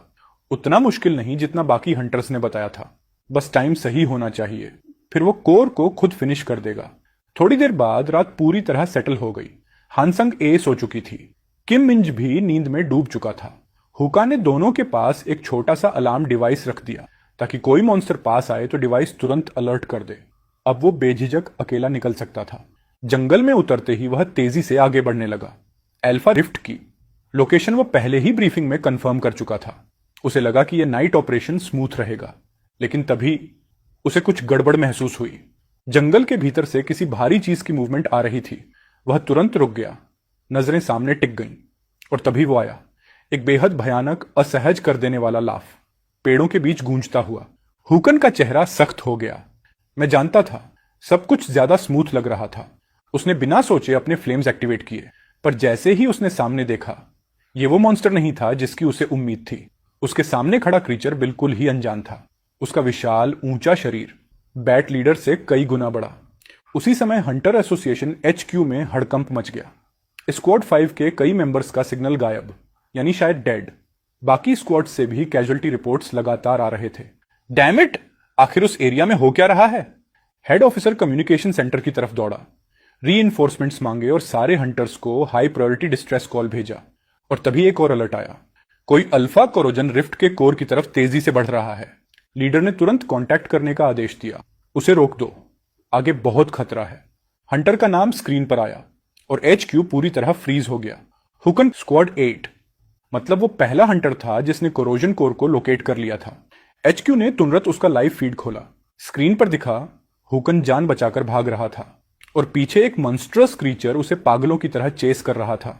वो चीज इतनी बड़ी थी कि उसके कदमों से जमीन हिल रही थी। हुकन की आवाज रेडियो में फट पड़ी, जो चीज पीछे दौड़ रही है वो अब्सर्डली पावरफुल है, मैं जिंदा हूं बस किस्मत से। भागते हुए हुकन ने चिल्लाया, ये एरिया इन्वेस्टिगेट करने के लिए लोगों को भेजा गया था ना, वार्निंग कहां थी? वापस गया ना? सबके गले में ये कोरोजन कोर घुसा दूंगा। HQ के स्टाफ ऑकवर्ड हो गए। फिर सारे ने उसकी ऑडियो म्यूट कर दी। बस ये पता चल जाए कि ये जिंदा है, वही काफी है। हुकन जानता था कि ब्रूट फोर्स से वो इस मॉन्स्टर को किल नहीं कर सकता। उसे टाइम लेकर क्रीचर को कमजोर करना होगा, फिर एक डिसाइसिव स्पीयर स्ट्राइक। लेकिन ये बीस्ट कोलैप्स होने का नाम ही नहीं ले रही थी। डे टाइम फाइट में बैट लीडर को हराने के लिए उसने जाओ ड्रैगन आइलैंड से बहुत ज्यादा माना ड्रेन कर दिया था। इस वजह से अब आइलैंड छोड़ना पॉसिबल ही नहीं था। उसे अर्जेंटली माना रिचार्ज करना था। और तभी उसे वो चीज दिखी जिसकी उसे तलाश थी। जमीन में एक पिच ब्लैक होल खुली हुई थी, जैसे कोई बॉटमलेस अबिस। हुकन एक पल भी नहीं रुका, सीधा उस गड्ढे में कूद पड़ा। गिरते हुए उसने पीछे मुड़कर उस मैसिव क्रीचर को प्रोवोक भी किया। चल बे, जल्दी, मुझे कुछ चेक करना है। इसी के साथ हंटर HQ का सिग्नल गायब हो गया, क्योंकि वह अल्फा कोरोजन कोर के अंदर जा चुका था। रिपोर्ट मिलते ही HQ लीडर का चेहरा सफेद पड़ गया। यह बहुत बुरा है, बहुत। कोर के अंदर उतरते ही हुकन को एक और शॉक मिला। अंदर बिल्कुल साफ था, जैसे कोरोजन फैला ही ना हो। उसने भौहें सिकोड़ दी। पहले के डेटा के मुताबिक टियर 5 और टियर 3 वाले कोरोजन कोर्स कभी इतना तेज नहीं फैलते थे। तो फिर टियर 1 और टियर 2 आखिर कितने एक्सट्रीम होंगे? कुछ ही पलों बाद हुकन ने कोरोजन रिफ्ट की बाउंड्री मिटा दी। अब असली थ्रेट उसका इंतजार कर रहा था, वो असली हैवीवेट। हुकन वैसे लड़ाई के पीछे ऑब्सेस्ड रहने वाला आदमी नहीं था, लेकिन अगर कोई उसे बार बार प्रोवोक करे तो उसकी पेशेंस टूट जाती थी। धीरे धीरे उसने अपने हथियार को कसकर पकड़ लिया। पैराडॉक्स फ्लेम की सबसे बड़ी कमी उसका अनकंट्रोलेबल स्प्रेड था। वो फ्लेम हर लिविंग बीइंग, उस अफेंडेड बीइंग को नुकसान पहुंचाती थी। हुक को छोड़कर एलाइज भी सेफ नहीं रहते। इस कारण पैराडॉक्स फ्लेम उतनी ही डेंजरस थी जितनी पावरफुल। अगर फ्लेम उस लेवल से ऊपर चली जाए जिसे वो कंट्रोल कर सके, तो उसे इसे इस्तेमाल करना बंद करना ही पड़ता। यह लिमिटेशन अनअवॉइडेबल थी। तभी उसके सामने एक मॉन्स्टर प्रकट हुआ। हुकन ने बिना देर किए अपना स्पीयर आगे बढ़ा दिया। क्रीचर एक चीख निकालकर वहीं जम गया। हुकन हल्के से मुस्कुराया। Job done. उसने तुरंत आसपास की हवा से माना खींचना शुरू किया। उसे कंप्रेस करके शरीर में स्टोर किया। माना उसकी बॉडी के हर कोने में दौड़ गई। उसके चैनल्स चौड़े हो गए और मजबूत हो गए। उसने लंबी सांस छोड़ी। उसके साथ हल्की डिमोनिक एनर्जी भी बाहर निकली। परिणाम उसकी उम्मीद से कई गुना ज्यादा था। तभी अचानक आसमान में दरारें पड़ने लगी। हुकन ने ऊपर देखा, बिल्कुल अनफेज्ड। ओह, लगता है और आने वाला है।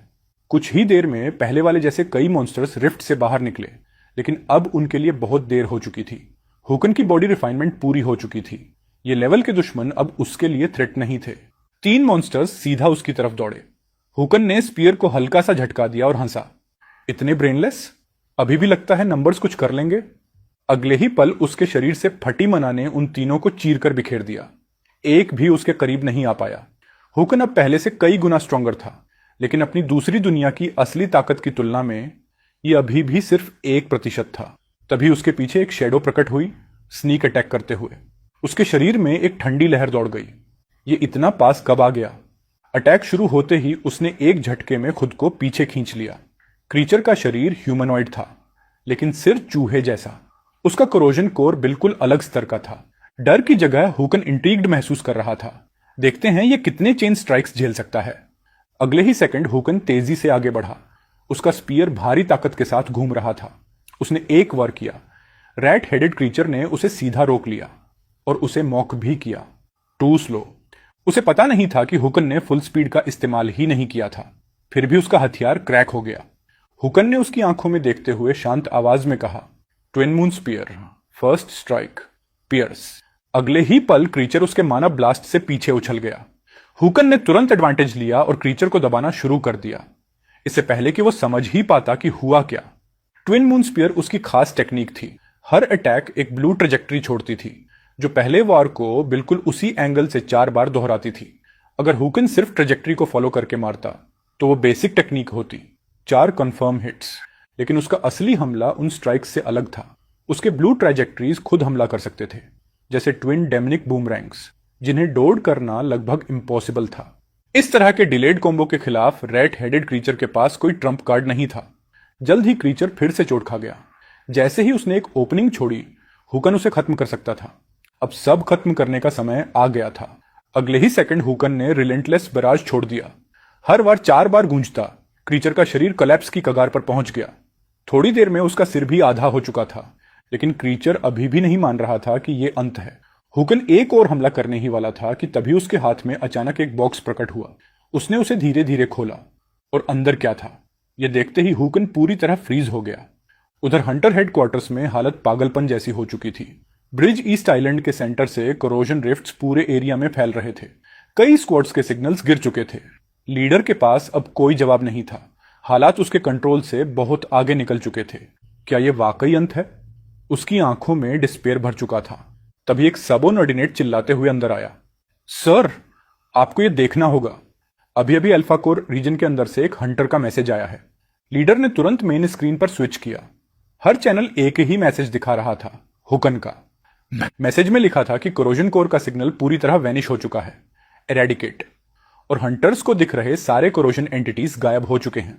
लीडर शॉक में था। उसके सामने लिटरल मिरेकल हुआ था। मैसेज भेजकर हुकन ने लंबी सांस ली। उसने आसमान की तरफ देखा। बहुत सारे सितारे दिखाई दे रहे थे और हवा दूसरी दुनिया से कहीं ज्यादा fresh. Time rewind 2 minutes before the corrosion rift से एक मैसिव मॉन्स्टर वेव बाहर निकली थी। हंसन अपने साथियों के साथ जान लगाकर लड़ रही थी। उसका शरीर घावों से भरा था। उसकी पकड़ तक ढीली पड़ रही थी। तलवार हाथ से फिसलने वाली थी। तभी अचानक उसके अंदर कहीं से एक अजीब सी हिम्मत जागी। उसने दाहिने हाथ को मजबूती दी, तलवार को जोर से पकड़ा और नजरें सामने के मॉन्स्टर्स पर गड़ा दी। उनकी संख्या डे टाइम से कई गुना ज्यादा थी और सबसे बड़ी बात, उन्हें अवेकनिंग के बाद भी हुक नहीं मिला था। पीछे से किम और जे चिल्लाए, मिस हन, क्या हम बचकर निकल भी पाएंगे? I am starting to panic. उनका डर वाजिब था। उनके सामने मॉन्स्टर्स का इतना बड़ा झुंड था कि अगर वो एक साथ चार्ज कर दें तो उनकी बॉडी कुचल जाएगी। हान सेगा ने पीछे मुड़कर किम मिंज की तरफ देखा। साफ था, वो अपने लिमिट पर पहुंच चुका था। उसे नहीं पता था कि वो जिंदा बचेगी या नहीं, या कितनी देर तक टिक पाएगी। लेकिन एक चीज पक्की थी, उसे यहां गिरना नहीं था। तभी सामने से एक घिनौना मॉन्स्टर हैंसन पर झपटा। उसकी नजरें तेज हो गईं। उसने थोड़ा झुककर लाइटनिंग एनर्जी छोड़ दी, वायलेंट सर्ज के साथ। और तभी उसे एहसास हुआ, उसके पैर बिल्कुल सुन्न हो चुके थे। उसे यह भी नहीं पता चला कि यह कब हुआ। वर्स्ट सीन ये थी कि सामने से 3 दानव उनकी तरफ बढ़ चुके थे। किम मिंज पूरी तरह घबरा चुका था। बॉडी में बिल्कुल भी ताकत नहीं बची थी कि वो हंसंग को सपोर्ट दे सके। उनमें से एक मॉन्स्टर तो हंसंग की गर्दन में दांत गाड़ने ही वाला था। यह सोचकर कि आगे क्या होने वाला है, किम मिंज ने अपनी आंखें कसकर बंद कर लीं। 5 सेकंड बीत गए, लेकिन वो चीख सुनाई ही नहीं दी जिसकी उसे उम्मीद थी। आंखें धीरे धीरे खोली और सामने का नजारा देखकर दोनों हिल गए। हर एक मॉन्स्टर हवा में उड़कर सफेद राख बन चुका था, जैसे कभी था ही नहीं। अगले दिन हुकन उनसे ब्रिज ईस्ट आइलैंड के हंटर असेंबली पॉइंट पर मिला। आसपास का हाल देखकर उसका चेहरा काला पड़ गया। इतने लोग घायल पड़े थे। क्या इस दौरान कोरोजन रिफ्ट पागल हो गया था? हुकन को सामने देखकर बाकी हंटर भी दंग रह गए। तुमने अकेले ही लेवल 3 कोरोजन रिफ्ट क्लियर कर दिया? उसका दुबला पतला शरीर देखकर किसी को भरोसा ही नहीं हो रहा था कि यह बंदा अकेला ऐसा कारनामा कर सकता है। हुकन थोड़ा आगे बढ़ा और उसे 8वीं स्क्वाड के मेंबर्स दिखे। किम मिन जे तो लिटरली हक्का बक्का रह गया। उसे अंदाजा भी नहीं था कि हुकन सच में पूरी रिफ्ट सोलो खत्म कराएगा। हुकन बस हल्की सी ठंडी हंसी छोड़ता है। यह सब सोचा समझा कुछ नहीं था, बस बॉडी ने खुद रिएक्ट किया। हंटर्स को बचाना था तो कर दिया। अब जब सब स्मूथ निकल गया, वो सोच रहा था कि शायद अब बैड गाय की इमेज को थोड़ा सॉफ्ट करने का टाइम आ गया है। तभी पीछे से कोई आवाज लगाता है, my name is Park Young Kai, Korean operations company का ब्रांच मैनेजर। हुकन ने बिना एक्सप्रेशन बदले पूछा, सो तुम ही थे जिसने मुझे यहां भेजा? पार्क यूंग काई उसे मेयर से मिलने ले जाना चाहता था। हुकन को गिनती भी नहीं याद रही कि उसे कितनी बार ऐसे बुलाया जा चुका था। ओल्ड लोग का क्रॉनिक हैबिट। जरा सा काम हुआ नहीं कि बुलावा भेज दो। पर जाते जाते हुकन को एक बात याद आई, कॉन्ट्रैक्ट में कहीं भी लिखा नहीं था कि लेवल 3 थ्रेट खत्म करने का कोई रिवॉर्ड मिलेगा। तो यहां आ ही गया हूं, पैसे की बात कर ही लेते हैं। कार से उतरते ही एक और आदमी मिला, ली बिट जे, पार्टनरशिप नेगोशिएशंस का कोऑर्डिनेटर। चलते चलते ली ने कहा कि मेयर सुबह से उसका इंतजार कर रहा है। ब्रिज ईस्ट आइलैंड की रिपोर्ट देखकर तो वो शोक में आ गया था। चेयरमैन ने तुरंत बाकी सारे मीटिंग्स कैंसिल करके हुकन से मिलने का ऑर्डर दे दिया, क्योंकि किसी न्यू कमर ने लेवल 3 ओरिजिन को अकेले खत्म किया हो। ऐसा फर्स्ट जनरेशन हंटर्स के दौर से नहीं हुआ था। हुकन को थोड़ा हैरानी हुई कि कोई बहुत पुराना लेजेंड भी कभी ऐसी फीट कर गया था। वह जरूर कोई एक्स्ट्रॉर्डिनरी आदमी होगा। थोड़ी देर बाद वो मेयर के ऑफिस पहुंचा। सामने एक थोड़ा भारी भरकम आदमी वार्म मुस्कान के साथ सामने आया। वेलकम, मेरा नाम पार्क जियान है। मैं इस सिटी का मेयर हूं। डार्क वेदर के बीच बुलाने के लिए सॉरी। उसने हुकन को अपने प्राइवेट कैफे में ले जाने का इनवाइट दिया। मेयर के लिए ब्रिज ईस्ट आइलैंड हमेशा सिरदर्द रहा था। फंडिंग अप्रूवल और बड़ी कंपनियों के साथ नेगोशिएशन ऐसी चीजें थीं जिनसे उसकी नींद उड़ जाती थी। हुकन ने कॉफी की चुस्की लेते हुए सोचा, अब टाइम आ गया है इस मेयर से अच्छा खासा पैसा निकलवाने का। जब मेयर को पता चला कि पेपर वर्क में हुकन अभी भी न्यूकमर है, तो उसके चेहरे पर गर्व जैसा एक्सप्रेशन आ गया। हुकन खुद ही कंफ्यूज था कि यह चीज अचानक बात कहां मुड़ रही है।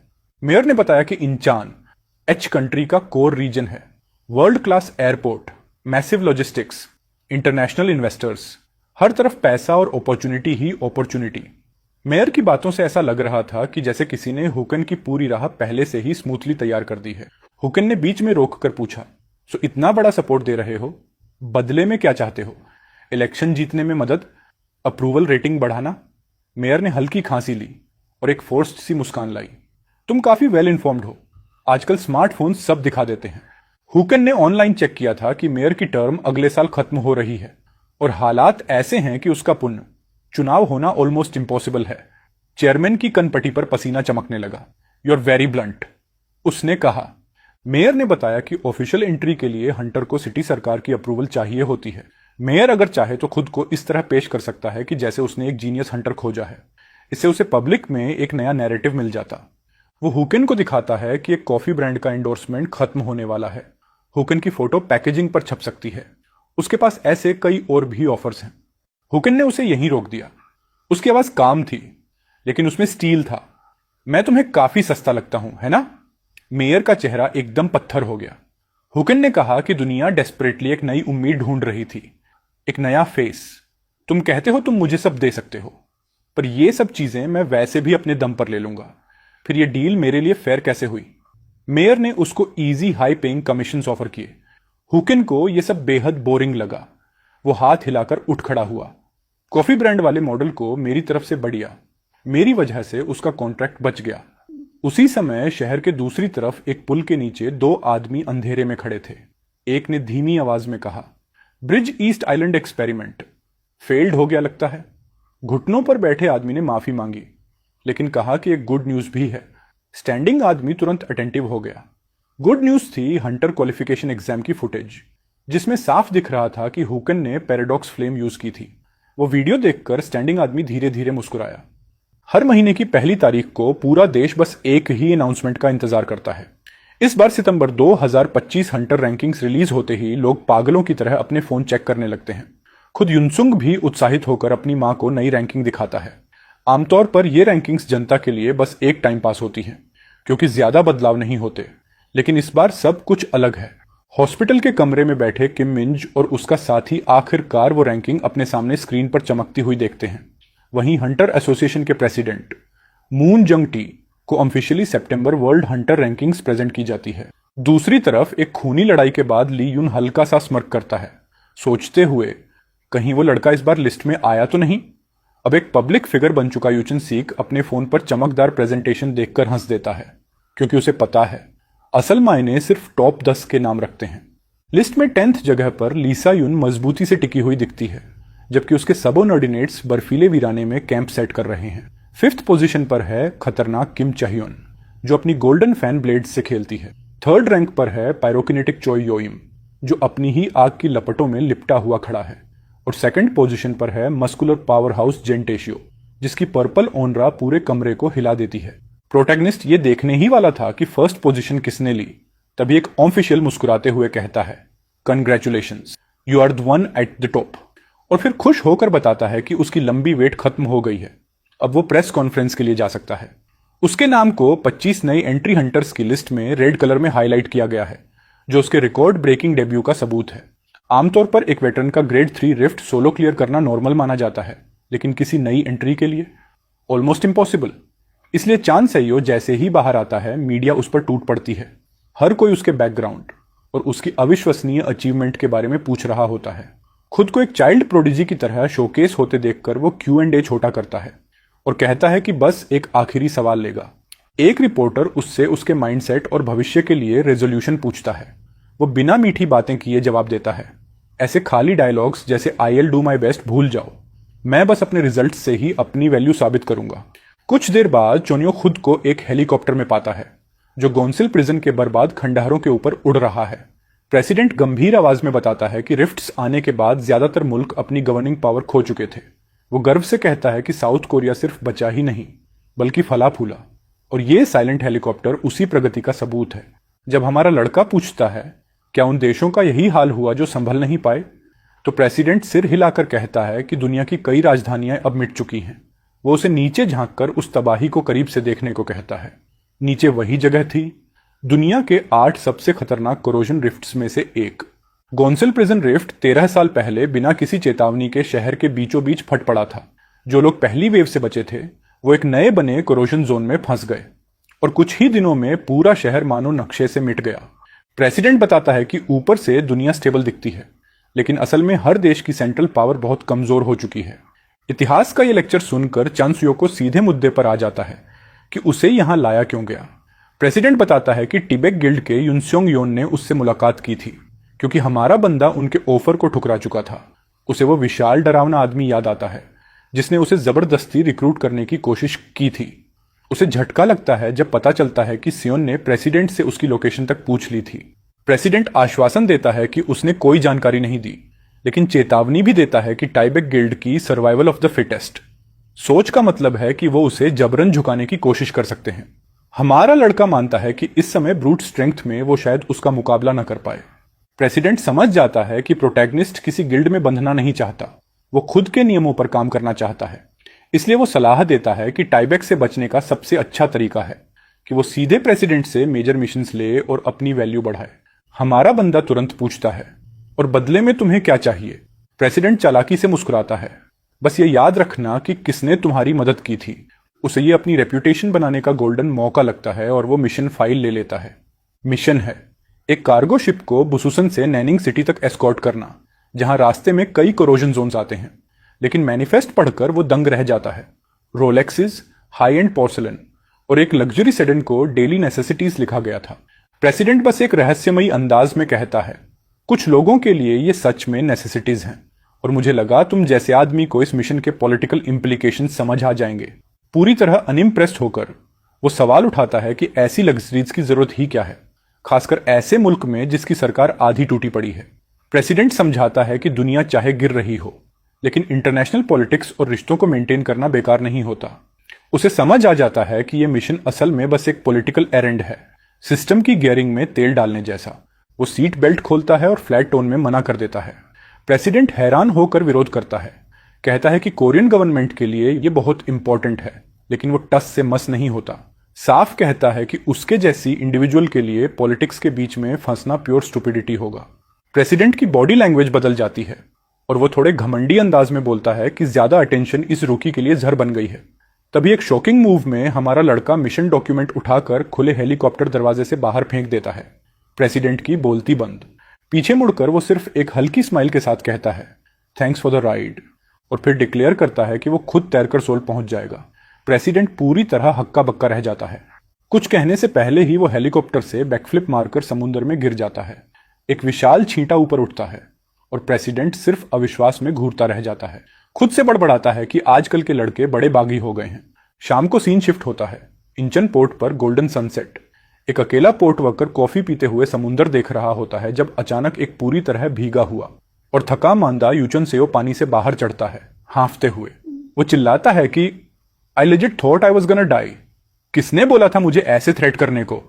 वर्कर घबराकर सोचता है कि ये कोई बड़ी ट्रेजेडी झेल कर आया है और सहानुभूति में बोल उठता है, यार बहुत झेल लिया तुमने।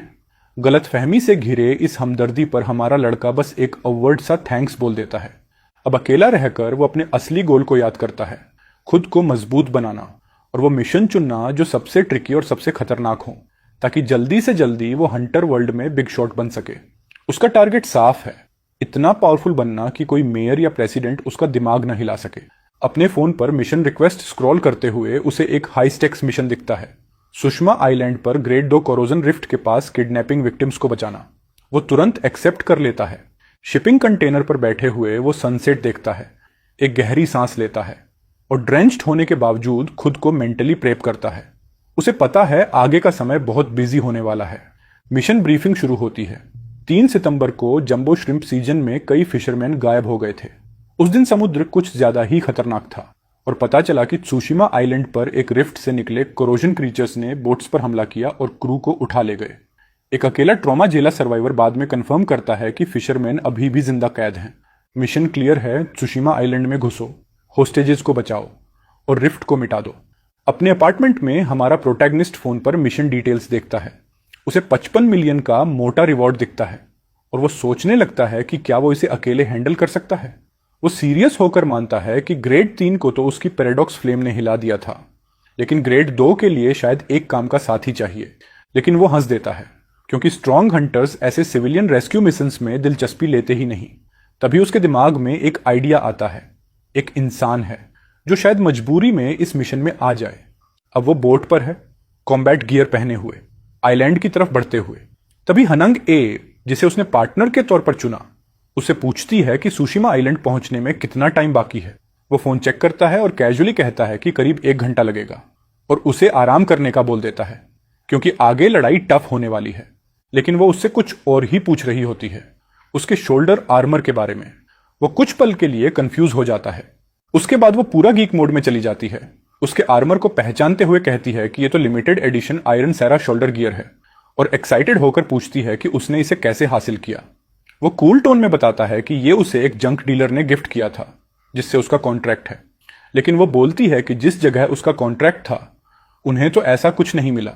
तभी वो थोड़ा स्मग होकर समझाता है कि उसे स्पेशल ट्रीटमेंट इसलिए मिलता है क्योंकि उसने अकेले दम पर ग्रेड 3 रिफ्ट क्लियर किया है, न कि उसकी तरह एक रूकी वैलेडिक्टोरियन होने की वजह से।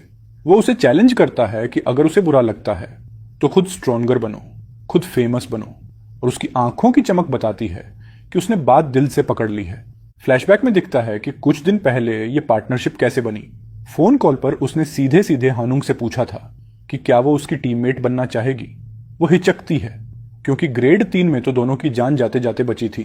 अब ग्रेड 2 पर हाथ डालना पागलपन नहीं। वो चुप रहता है, इंतजार करता है। फिर वो उसकी हिचकिचाहट काटते हुए सिर्फ एक सवाल पूछता है, don't you want to become stronger. उसे उसकी ही बात याद दिलाता है कि वो स्ट्रॉन्गर है। फिर वो उसे एक ऐसा ऑफर देता है जिसे वो ठुकरा ही नहीं सकती। वादा करता है कि अगर वो उसे ट्रेन करे तो वो अब भी से कई गुना ज्यादा पावरफुल बन जाएगी।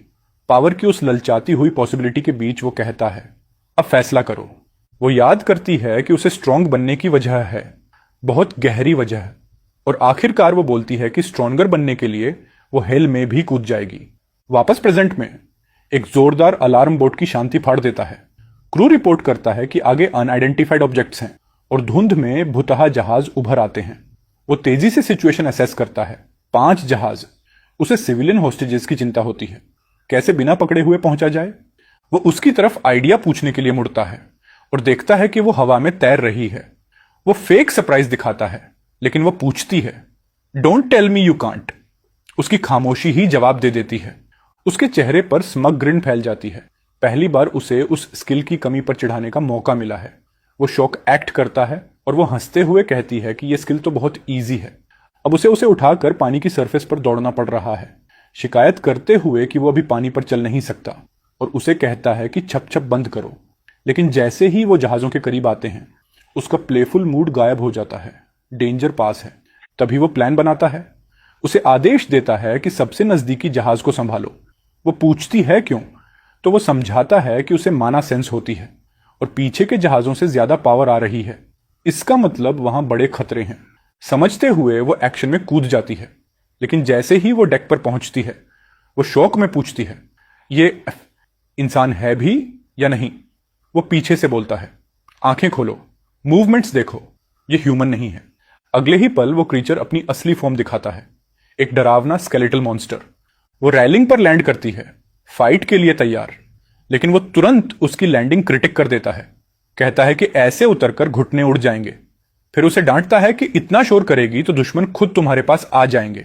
और तभी एक पूरा अनडेड पायरेट मॉन्स्टर होर्ड उनकी तरफ ग्लोइंग आइज से मुड़ता है। उसकी आंखें चमकती हैं और वो एक जबरदस्त इलेक्ट्रिक ब्लास्ट छोड़कर होर्ड को साफ कर देता है। वो जल्दी असेस करता है कि ये लोएस्ट टियर ग्रेड 2 हैं, मैनेजेबल। अब उसका ध्यान हानुंग पर जाता है। वो देखता है कि वो ऑलरेडी अपनी पूरी ताकत झोंक रही है। वो चिल्लाता है कि वो बहुत ज्यादा माना यूज कर रही है, थोड़ी देर में खत्म हो जाएगी। वो चिढ़कर उसे गाइड करता है कि इतने कमजोर दुश्मनों के लिए लो पावर आउटपुट ही काफी है। उसकी ट्रेनिंग का वादा उसके दिमाग में गूंजता है। उसकी फ्रस्ट्रेशन बढ़ती है। वो कोशिश करती है कंट्रोल करने की, लेकिन वो फिर चिल्लाता है कि वो स्टिल ज्यादा पावर यूज कर रही है, कम करो। युद्ध के बीच वही ऑन द स्पॉट ट्रेनिंग, जबरदस्ती कंट्रोल सीखवाना। तभी एक पेनफुल मेमोरी सामने आती है, कमजोर होने की काली सच्चाई, उसका हेल्पलेस पास्ट, उसकी कसम कि वो कभी कमजोर नहीं रहेगी। उसी पल उसकी चेतना लौटती है। एक अनडेड उस पर झपटता है, लेकिन वो फोकस्ड होकर एक परफेक्ट तीखी बिजली की स्ट्राइक मारती है। क्रीचर दो हिस्सों में कट जाता है। आंखों में डिटर्मिनेशन और चारों तरफ क्रैकलिंग बिजली के साथ वो अपनी कसम दोहराती है, I'll jump into hell itself। समुद्र पर हुई इस भयंकर लड़ाई के बाद हांफती हुई वो मरे हुए मॉन्स्टर्स के बीच खड़ी है। वो रेलिंग पार करने वाली होती है, तभी वो पूछता है कि लड़ाई खत्म, और कैजुअल थम्स अप दिखाता है, बताता है कि उसने बाकी मॉन्स्टर इन्फेस्टेड बोट्स को भी साफ कर दिया। वो मानती है कि सिचुएशन इतनी खराब थी कि उसे अपनी जिद छोड़नी पड़ी, और उसके एडवाइस के लिए थैंक्स बोलती है। वो हल्की हंसी में जवाब देता है, दुनिया में इतने बेवकूफ भरे पड़े हैं कि स्पून फीडिंग कर दो तब भी नहीं सीखेंगे। उसे यह सुनकर सच में हैरानी होती है कि कोई उसे पहली बार एडवाइस दे रहा है। वो पूछता है कि एकेडमी के उसके सीनियर्स ने कभी मदद क्यों नहीं की। वो बताती है कि वो हर चीज बहुत जल्दी सीख जाती थी और बाकी लोगों को ये इरिटेटिंग लगता था, इसलिए कोई उसकी मदद करना चाहता ही नहीं था। ये सुनकर वो हंसते हुए पूछता है कि क्या उसे डर है कि कहीं वो उससे भी ज्यादा स्ट्रांग ना बन जाए। वो स्टील जैसी डिटर्मिनेशन के साथ बोलती है कि वो अपने हर टीचर को ऑलरेडी पीछे छोड़ चुकी है। उसकी ये बोल्ड और थोड़ी एरोगेंट लाइन सुनकर वो एक पल के लिए चुप रह जाता है, फिर मुस्कुराकर कहता है कि उसके साथ ऐसा नहीं होगा। वो जिंदगी भर उसे अपने से ऊपर देखने पर मजबूर कर देगा। ये सुनकर वो विजिबली अनॉयड हो जाती है। सुशिमा आइलैंड पर उतरते ही दो कोस्ट गार्ड ऑफिसर्स उन्हें सैल्यूट करते हैं और बताते हैं कि वे ग्योज आइलैंड पर स्टैंड बाय रहेंगे और उन्हें शुभकामनाएं देते हैं। वो कंधे उचकाते हुए कैजुअली कहता है, या keep up the good work. फिर वो स्ट्रैटेजी समझाता है। एक सर्वाइवर के रिपोर्ट के हिसाब से होस्टेजेस को एक श्राइन में रखा गया है। वो कंफर्म करती है कि इस आइलैंड पर दो श्राइन्स हैं, गाजुन श्राइन और अतुमी श्राइन। दोनों डिसाइड करते हैं कि सबसे पहले गाजुन श्राइन जाएंगे, जहां पैदल जाते जाते कुछ घंटे लगेंगे। लेकिन वो बताता है कि असली प्रॉब्लम वापसी में होगी, क्योंकि 15 होस्टेजेस को वापस लाना, ऊपर से अगर कुछ घायल हों तो बहुत मुश्किल होगा। दूसरी दिक्कत ये कि उसे धुंध के पार से एक खतरनाक माना फील हो रहा है, जैसे कोई उसकी त्वचा फाड़ रहा हो, और आइलैंड के चारों तरफ भरे कोरोजन क्रीचर्स उन्हें लगातार चेस करेंगे। सेफ रिटर्न के लिए उन्हें एक चीज चाहिए, व्हीकल। एक छोड़ी हुई वैन मिलने के बाद वो उससे पूछता है कि क्या वो अच्छी ड्राइवर है। वो कॉन्फिडेंटली बोलती है, ऑफ कोर्स। और अगले ही सेकंड वैन झटके से इतनी तेज भागती है कि मिट्टी और धूल का बादल उठ जाता है। वो जोर से चिल्लाता है, गुड माई एस। उसकी रेकलेस ड्राइविंग देखकर वो चीखता है कि ब्रेक्स शायद सिर्फ डेकोरेशन के लिए बने हैं। वो पलटकर कहती है कि अगर पसंद नहीं है तो खुद गाड़ी चला लो। वो छत का कोना पकड़कर भड़के हुए स्वर में बोलता है, फॉरगेट इट, और मूविंग वैन की छत पर चढ़ जाता है। अंदर ही अंदर मानता है कि उसकी ये पागल ड्राइविंग भी उससे बेहतर है, क्योंकि उसका ड्राइविंग लाइसेंस पिछले 20 साल से एक्सपायर्ड है। लड़ाई उसका असली काम है। ये सोचकर वो तैयार हो जाता है। वो एक लंबी वेटेड रोप निकालता है, फोकस होकर उसे घुमाता है और एक पत्थर को इतनी तेजी से फेंकता है कि वो गोली की स्पीड से उड़कर एक मॉन्स्टर का सिर फाड़ देता है। फिर रस्सी को कसकर खींचता है और स्पीयर रेडी कर लेता है। रोप उसकी प्लान के लिए काफी मजबूत है। तभी वो देखता है कि एक और मॉन्स्टर ग्रुप दूसरी साइड से आ रहा है। वो चिल्लाता है कि बाईं से मॉन्स्टर्स आ रहे हैं। ड्राइवर सीट से वो आत्मविश्वास से चिल्लाती है, लीव इट टू मी। वो समझ जाता है कि वो क्या करने वाली है और रोकने की कोशिश करता है, लेकिन देर हो चुकी है। वो वैन को जोर से बाईं घुमाकर मॉन्स्टर्स को लिटरली रोड पर रोल करवा देती है। हंसते हुए चीखती है, गो रोल ऑन द पेवमेंट। उसकी ये पागल हंसी देखकर वो बुदबुदाता है कि शायद उसे ही ड्राइव करना चाहिए था। उनकी वाइल्ड राइड जारी रहती है। आगे एक लंबी खड़ी सीढ़ियों की लाइन है जो जंगल के बीचों बीच ऊपर जा रही है, और पीछे एक पूरा अनडेड होर्ड वैन का पीछा कर रहा है। श्राइन गेट के पास पहुंचते ही वो उससे कहता है कि वो अंदर चली जाए, बाकी मॉन्स्टर्स वो संभाल लेगा। वो सिर हिलाती है और खुद को तैयार करती है। वो एक्सेलरेटर दबाकर चिल्लाती है कि वो आगे जा रही है, और वैन श्राइन गेट तोड़ते हुए अंदर चली जाती है। तभी वो वैन के पीछे से छलांग लगाकर मॉन्स्टर्स की भीड़ की तरफ मुड़ता है। उसकी आंखें पर्पल एनर्जी से चमकती हैं और वो अपनी यूनिक एबिलिटी एक्टिवेट करता है, पैराडॉक्स फ्लेम। सीढ़ियां पर्पल और ब्लैक वोर्टेक्स में बदल जाती हैं। उसकी सिंपल लेकिन ब्रिलियंट प्लान सीढ़ियों से फ्रिक्शन का कॉन्सेप्ट मिटा दो और उसी पल पूरी होड़ फिसलकर नीचे लुढ़क जाती है, कुछ भी पकड़ न पाती। श्राइन के अंदर हनुंग को किडनैप्ड फिशरमैन एक कोने में बंधे हुए मिलते हैं, डरे, सहमे, कांपते हुए। वो एक फिशरमैन के पास जाकर पूछती है कि क्या वो ठीक है, लेकिन वो सिर्फ हकलाता है। वो अपना नाम बताती है, हंटर एसोसिएशन से होने की बात बताती है, उन्हें बचाने आई है। लेकिन डर इतना गहरा है कि वो आदमी चीखने लगता है और उसे भागने के लिए कहता है। उसके चेहरे पर प्योर टेरर। वो हैरान है कि आखिर उसे इतना डर किस बात का है। तभी एक विशाल आर्मर्ड सामुराई मॉन्स्टर उसके पीछे खड़ा दिखाई देता है, तलवार हवा में उठाए। उसी पल यूचन सेयो कूदकर उसके वार को अपनी स्पीयर से रोक देता है। उसकी ग्लोइंग आइज के साथ वो उसे आदेश देता है कि सर्वाइवर्स को वैन में पहुंचाओ, ये दुश्मन वो खुद संभालेगा। लड़ाई शुरू होती है। यूचन आसानी से उसके वार डिफ्लेक्ट करता है। सामुराई फिर तलवार उठाता है। इस बार वो अपनी सोर्ड से ब्लॉक करता है। उसकी आंखें फोकस में सिकुड़ जाती हैं। सामुराई फिर से जोरदार वार करने की तैयारी करता है, लेकिन इससे पहले कि तलवार गिरे, वो वैन को पागलों की तरह घुमाकर मॉन्स्टर पर चढ़ा देती है और गुस्से में दहाड़ती है। टक्कर की ताकत से समुराई का सिर चकनाचूर हो जाता है और वो जमीन पर ढह जाता है। उसके बाद चोनोग अपनी नजर उसकी तरफ घुमाता है। वैन के दरवाजे से बाहर झुकी हुई हन ए को वो चेतावनी देता है, जब वापस जाएंगे स्टीयरिंग व्हील को हाथ मत लगाना, जिस पर वो ठंडे स्वर में बोलती है, बस अंदर आ जाओ। भागने की तैयारी करते हुए वो कंफर्म करता है कि सारे हॉस्टेजेस सेफ हैं, लेकिन हाने आगे देखती है और घबराकर चीखती है कि सामने ध्यान दो, पर उसकी नजर तो पहले ही खतरे पर टिक चुकी है। उनके सामने एक गहरा खड्डा खुलता है, जिसके अंदर दर्जनों लाल चमकती आंखें अंधेरे में जल रही हैं। उसी गहराई से अनडेड मॉन्स्टर्स का पूरा झुंड चीखते हुए बाहर फट पड़ता है। अजीब तरह से वह ठंडे अंदाज में बोलता है कि पहला सैमुराई मॉन्स्टर सरप्राइजिंगली टफ था, वैन की फुल फोर्स टक्कर झेल गया। ये देखकर वो अंदाजा लगाता है कि आगे नंबर्स बहुत हैवी होने वाले हैं और फिर हान ए से उसकी तलवार मांगता है। हाने गुस्से में बरस पड़ती है कि किसी सोर्ड्समैन से उसकी तलवार मांगना सबसे बड़ा इंसल्ट है। भले ही अनडेड हर्ड उनके सिर पर चढ़ चुका है, लेकिन वो उसकी ईगो काटते हुए बोलता है कि उसे तय करना होगा, ओनर ज्यादा जरूरी है या होस्टेजेस की जान। मजबूर होकर हन ए तलवार उसकी तरफ फेंक देती है।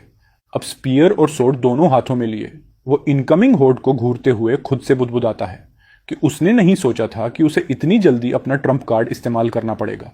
उसके दिमाग में फ्लैशबैक चमकता है गोयोडोंगो रिफ्ट के अंदर, जहां उसने एक रहस्यमयी ग्लोइंग बॉक्स उठाया था।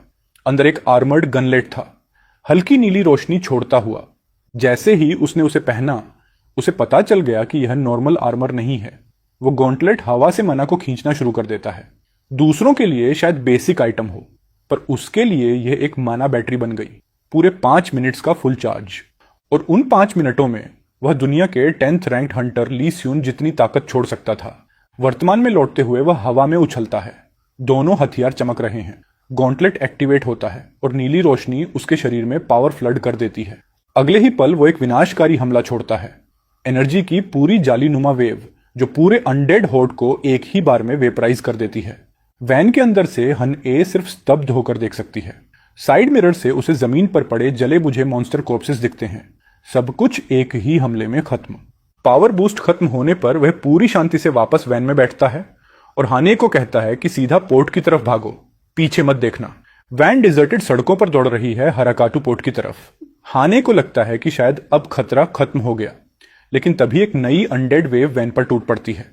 वैन हद पर पहुंच चुकी है, इसलिए हन ए बोलती है कि शायद उन्हें उतरकर फाइट करनी पड़े, लेकिन चोनोक बहुत शांति से कहता है, बस ड्राइव करती रहो। तभी वैन के चारों तरफ एक नीली ऊर्जा की बैरियर बनने लगती है। मॉन्स्टर्स वैन पर कूदते हैं, पर बैरियर उन्हें दूर फेंक देता है। हने शौक में पूछती है ये क्या है। तभी उसे एक ग्लोइंग मैजिकल सिंबल दिखता है जो उसने पास की बिल्डिंग पर बनाया था। वो समझाता है कि इसे प्रोटेक्टिव फॉर्मेशन ज्योमेट्री कहते हैं, सीधे शब्दों में मॉन्स्टर रिपेलिंग ड्राइंग मेथड। जब वो पूछती है कि उसने ये कहां सीखा, तो वो कैजुअली कह देता है, अनदर वर्ल्ड, तुम्हारे बस की चीज नहीं।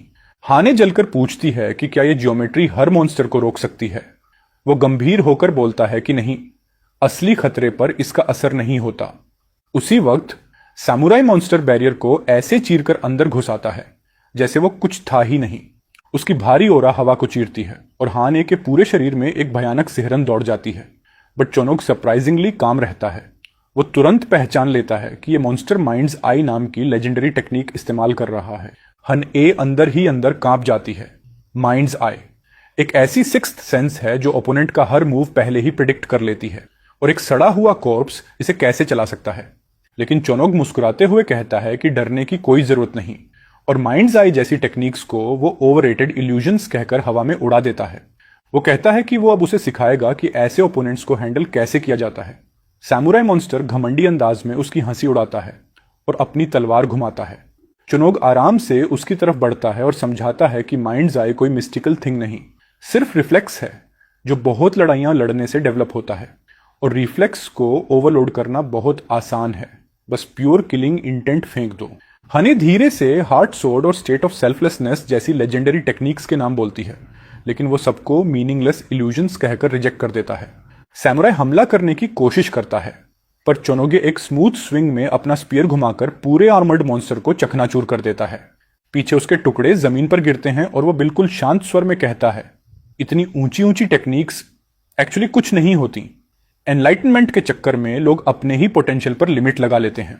कभी डर पैदा करने वाला वो लेजेंडरी स्किल वाला मॉन्स्टर अब टूटी हुई आर्मर की ढेर में पड़ा हुआ था। चोनियो शांत आवाज में कहता है कि इतनी बड़ी बात कहने का हक उसने कमाया है। वो हक उसने अपनी पिछली जिंदगी में अनगिनत कुर्बानियां देकर पाया, जब वो खुद उसी जाल में फंस गया था जिससे वो अब लोगों को बचाना चाहता है। वो सोचता है कि भले ही वो मॉन्स्टर उनकी वैन की टक्कर झेल गया था, उसकी अल्टीमेट मूव उसके सामने बिल्कुल दयनीय निकली। हाने अपने मिशन में अपनी ही परफॉर्मेंस को लेकर शेकन महसूस करती है। उसे लगता है कि वह उसके सामने प्रैक्टिकली बेकार साबित हुई है। आखिरकार वो मान लेती है कि उसे लगता था वह अपनी पूरी ताकत लगा रही है, लेकिन उसकी असली स्ट्रेंथ तो उसकी कल्पना से कहीं आगे थी। इसी रियलाइजेशन के साथ उसके अंदर फिर से नया रिजॉल्व जल उठता है। अब वो हाफ हार्टेड माइंडसेट में आगे नहीं बढ़ सकती। वो शाह सेयो को घूरती है, जैसे अब सच में पूरी तरह कमिटेड होने को तैयार हो। हिम्मत जुटाते हुए हन ए धीरे से कहती है कि उसे उससे एक फेवर मांगना है। आंखों में आग भरकर वो सीधे उसकी तरफ देखती है और बोलती है, टीच मी फॉर रियल। वो मजाक में पूछता है कि मैं सिखा ही नहीं रहा था क्या। हन ए साफ कह देती है कि उसकी रैंडम एडवाइस इनफ नहीं है, उसे डायरेक्ट हैंड्स ऑन ट्रेनिंग चाहिए। फिर वह मानती है कि उसकी तुलना में वो रिडिकुलसली वीक है और इसी वजह से वो जल्दी से जल्दी स्ट्रांग होना चाहती है। उसकी डेस्परेशन देखकर वो सिर्फ उसकी रीजन पूछता है। हने गुस्से में अपनी अल्टीमेट इच्छा बता देती है, क्लब शिदाई को अपने हाथों से खत्म करना। एक इन्फोग्राफिक जैसा नरेशन बताता है कि ग्रेट ईट्स दुनिया के सबसे खतरनाक रिफ्स हैं और क्लब शिदाई उनमें से एक है, जिसने एक ही झटके में पूरे हिमालयस को निगल लिया था। चोनियो ठंडे स्वर में कहता है कि उसका गोल थोड़ा ज्यादा है और सही अंदाजा लगाता है कि यह सब रिवेंज है। वह स्वीकार करती है ये उसके फैमिली के लिए रिवेंज है। फिर डील अट्रैक्टिव बनाने के लिए वो उसे एक बिजनेस कार्ड देती है। चोनियो चौंक जाता है।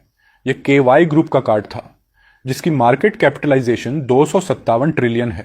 अब उसे समझ आता है कि हन ए किसी बड़े घराने से है। वो बताती है कि उसने फैमिली की सक्सेशन वॉर छोड़ दी है।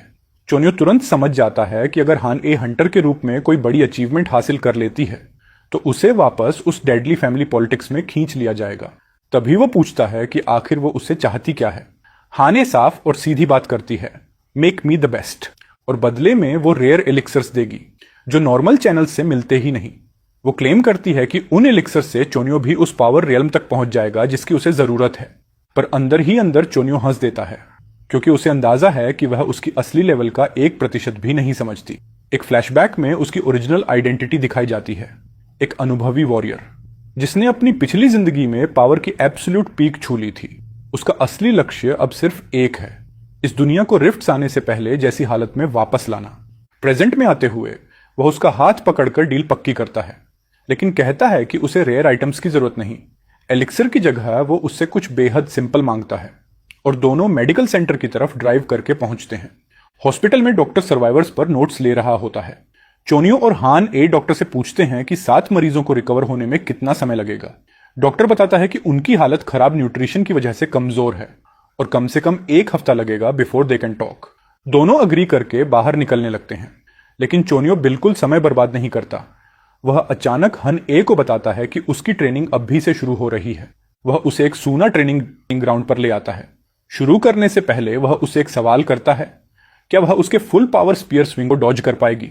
हने मानती है कि यह ऑलमोस्ट इम्पॉसिबल होगा। वह उसकी बात काटते हुए कहता है कि वह डॉज कर सकती है, बस सेंसेस को एब्सोल्यूट लिमिट तक पुश करना होगा। फिर वह उसे इंस्ट्रक्ट करता है, आंखों से देखो, कानों से सुनो, हवा को सूंघो और स्किन से महसूस करो। बहुत करीब आकर वह कहता है कि सेंसेस को कंट्रोल करो और इंस्टिंक्ट नहीं, कॉन्शियसनेस की रेल्म में लड़ना सीखो। लेसन खत्म करते हुए वह पूछता है कि उसने सब ठीक से समझ लिया। हन ए अचानक तलवार खींचकर अटैक करने की कोशिश करती है, लेकिन वो एक झटके में गायब हो चुका होता है। वो घबराकर उसे ढूंढने की कोशिश करती है, पहले सुनने की कोशिश करती है। तभी उसके पीछे उसकी तलवार उसकी गर्दन को छूती हुई रुकती है। वो कहता है कि वह बहुत स्लो है, लड़ाई में सेंसेस सोच से पहले काम करती है। वह उसे बताता है कि सेंसेस पर डाउट मत करो, उन पर भरोसा करो और तुरंत एक्ट करो। थ्योरी खत्म होने पर वह घोषणा करता है कि अब प्रैक्टिकल शुरू होता है। अचानक मेडिकल सेंटर की तरफ से एक जोरदार क्रैश की आवाज आती है। हॉस्पिटल पर तैनात पुलिस वाले धूल के गुब्बार की तरफ देखते हैं। एक ऑफिसर आता है और शोक में जम जाता है।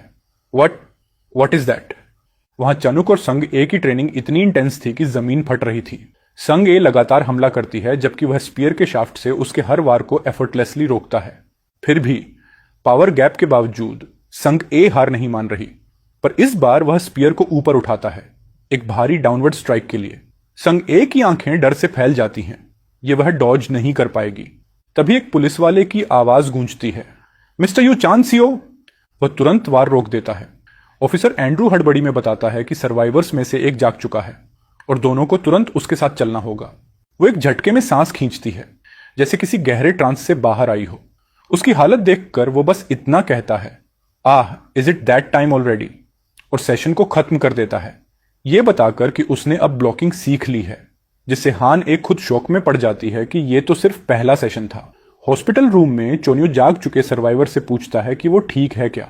सर्वाइवर अपनी बेड के सहारे बैठकर अपनी पूरी कहानी बताना शुरू करता है। उसे याद आता है कि जिस जगह उसे बंद किया गया था वहां एक ट्रक आया था और उसमें से कुछ लोग उतरे थे। चोन्यो और संग ए कंफ्यूज्ड होकर पूछते हैं कि क्या वो लोग दूसरे हॉस्टेजेस थे। सर्वाइवर धीरे से बताता है कि नहीं, वे लोग बिल्कुल काम थे, कैप्टिव्स की तरह नहीं। और सबसे डरावनी बात यह कि मॉन्स्टर्स भी उनके प्रति हॉस्टाइल नहीं थे। फ्लैशबैक में उसे एक हुडेड आदमी याद आता है जो मॉन्स्टर्स को इशारा कर रहा था कि कुछ हॉस्टेजेस को ट्रक में लोड करो। चोनसेओ समझ जाता है कि इसीलिए सिर्फ 7 हॉस्टेजेस बचे, और वो बोलता है कि लकी था कि एक आदमी भाग निकला। लेकिन सर्वाइवर उसे टोकते हुए कहता है वो एस्केप नहीं था। फिर वो सच्चाई बताता है, they let us go on purpose. Song A के होश उड़ जाते हैं। चोन्यो को हवेवर ज्यादा शौक नहीं होता। वह बुदबुदाता है कि उसकी सस्पिशन सही थी।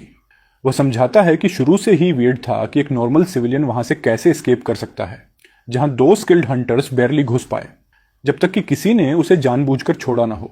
हन ए डॉट्स कनेक्ट करती है और समझ जाती है कि उनका पूरा रेस्क्यू मिशन पहले से ही एक ट्रैप था। चोन्यो गुस्से में कहता है कि आखिर कोई इतनी मेहनत क्यों करेगा और कौन इतना बड़ा गेम खेल रहा है।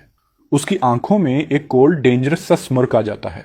हने मन ही मन सोचती है कि उसका यह गुस्सा किस बात का है, इंसल्ट कि उसे अंडर एस्टिमेट किया गया, या फिर यह कि किसी ने ह्यूमंस की जान को बेट की तरह इस्तेमाल किया। जब सर्वाइवर से और डिटेल मांगी जाती है तो वह बताता है कि उसने वहां एक कैट देखा था, और फिर क्लियर करके कहता है कि उस आदमी की कमर पर एक कैट मैस्कोट लटक रहा था। ये डिटेल सुनते ही SA को जगह समझ आ जाती है, त्सुशिमा एयरपोर्ट बिल्डिंग। अब खाली पड़े उस एयरपोर्ट पर चोन्यो उससे पूछता है कि उसने ये कैसे फिगर आउट किया। वह तंज कसते हुए बोलती है कि उसका स्मार्टफोन डेकोरेशन के लिए है क्या। चोन्यो भी चिढ़ाते हुए कहता है कि रिच किड्स डेटा चार्जेस नहीं समझते। जिस पर हाने पूछती है कि क्या वो केव से बाहर आया है अभी। वह देखती है कि ऊपर नीचे कोई भी नहीं है और सजेस्ट करती है कि श्राइन वापस चलते हैं, लेकिन वो उसे रोक देता है क्योंकि उसने अपना टारगेट ढूंढ लिया है। नीचे शैटर्ड ग्लास वाले रूफटॉप पर एक आदमी खड़ा था। चोन्यो उसे देखता है और डेडपैन टोन में सोचता है कि उस आदमी ने शायद अपना चेहरा सोइंग मशीन से खुद ही पैच किया है। लेकिन फिर वो नोटिस करता है कि उसकी वियर्ड अपीयरेंस के बावजूद वह आदमी ऑर्डिनरी नहीं है। वो मिस्टीरियस पियर्स्ड आदमी उन्हें देखकर तिरछी हंसी के साथ कहता है, वेल हेलो देयर ब्राट्स। और यहीं चैप्टर खत्म होता है। इस वीडियो का लाइक टारगेट 2200 है।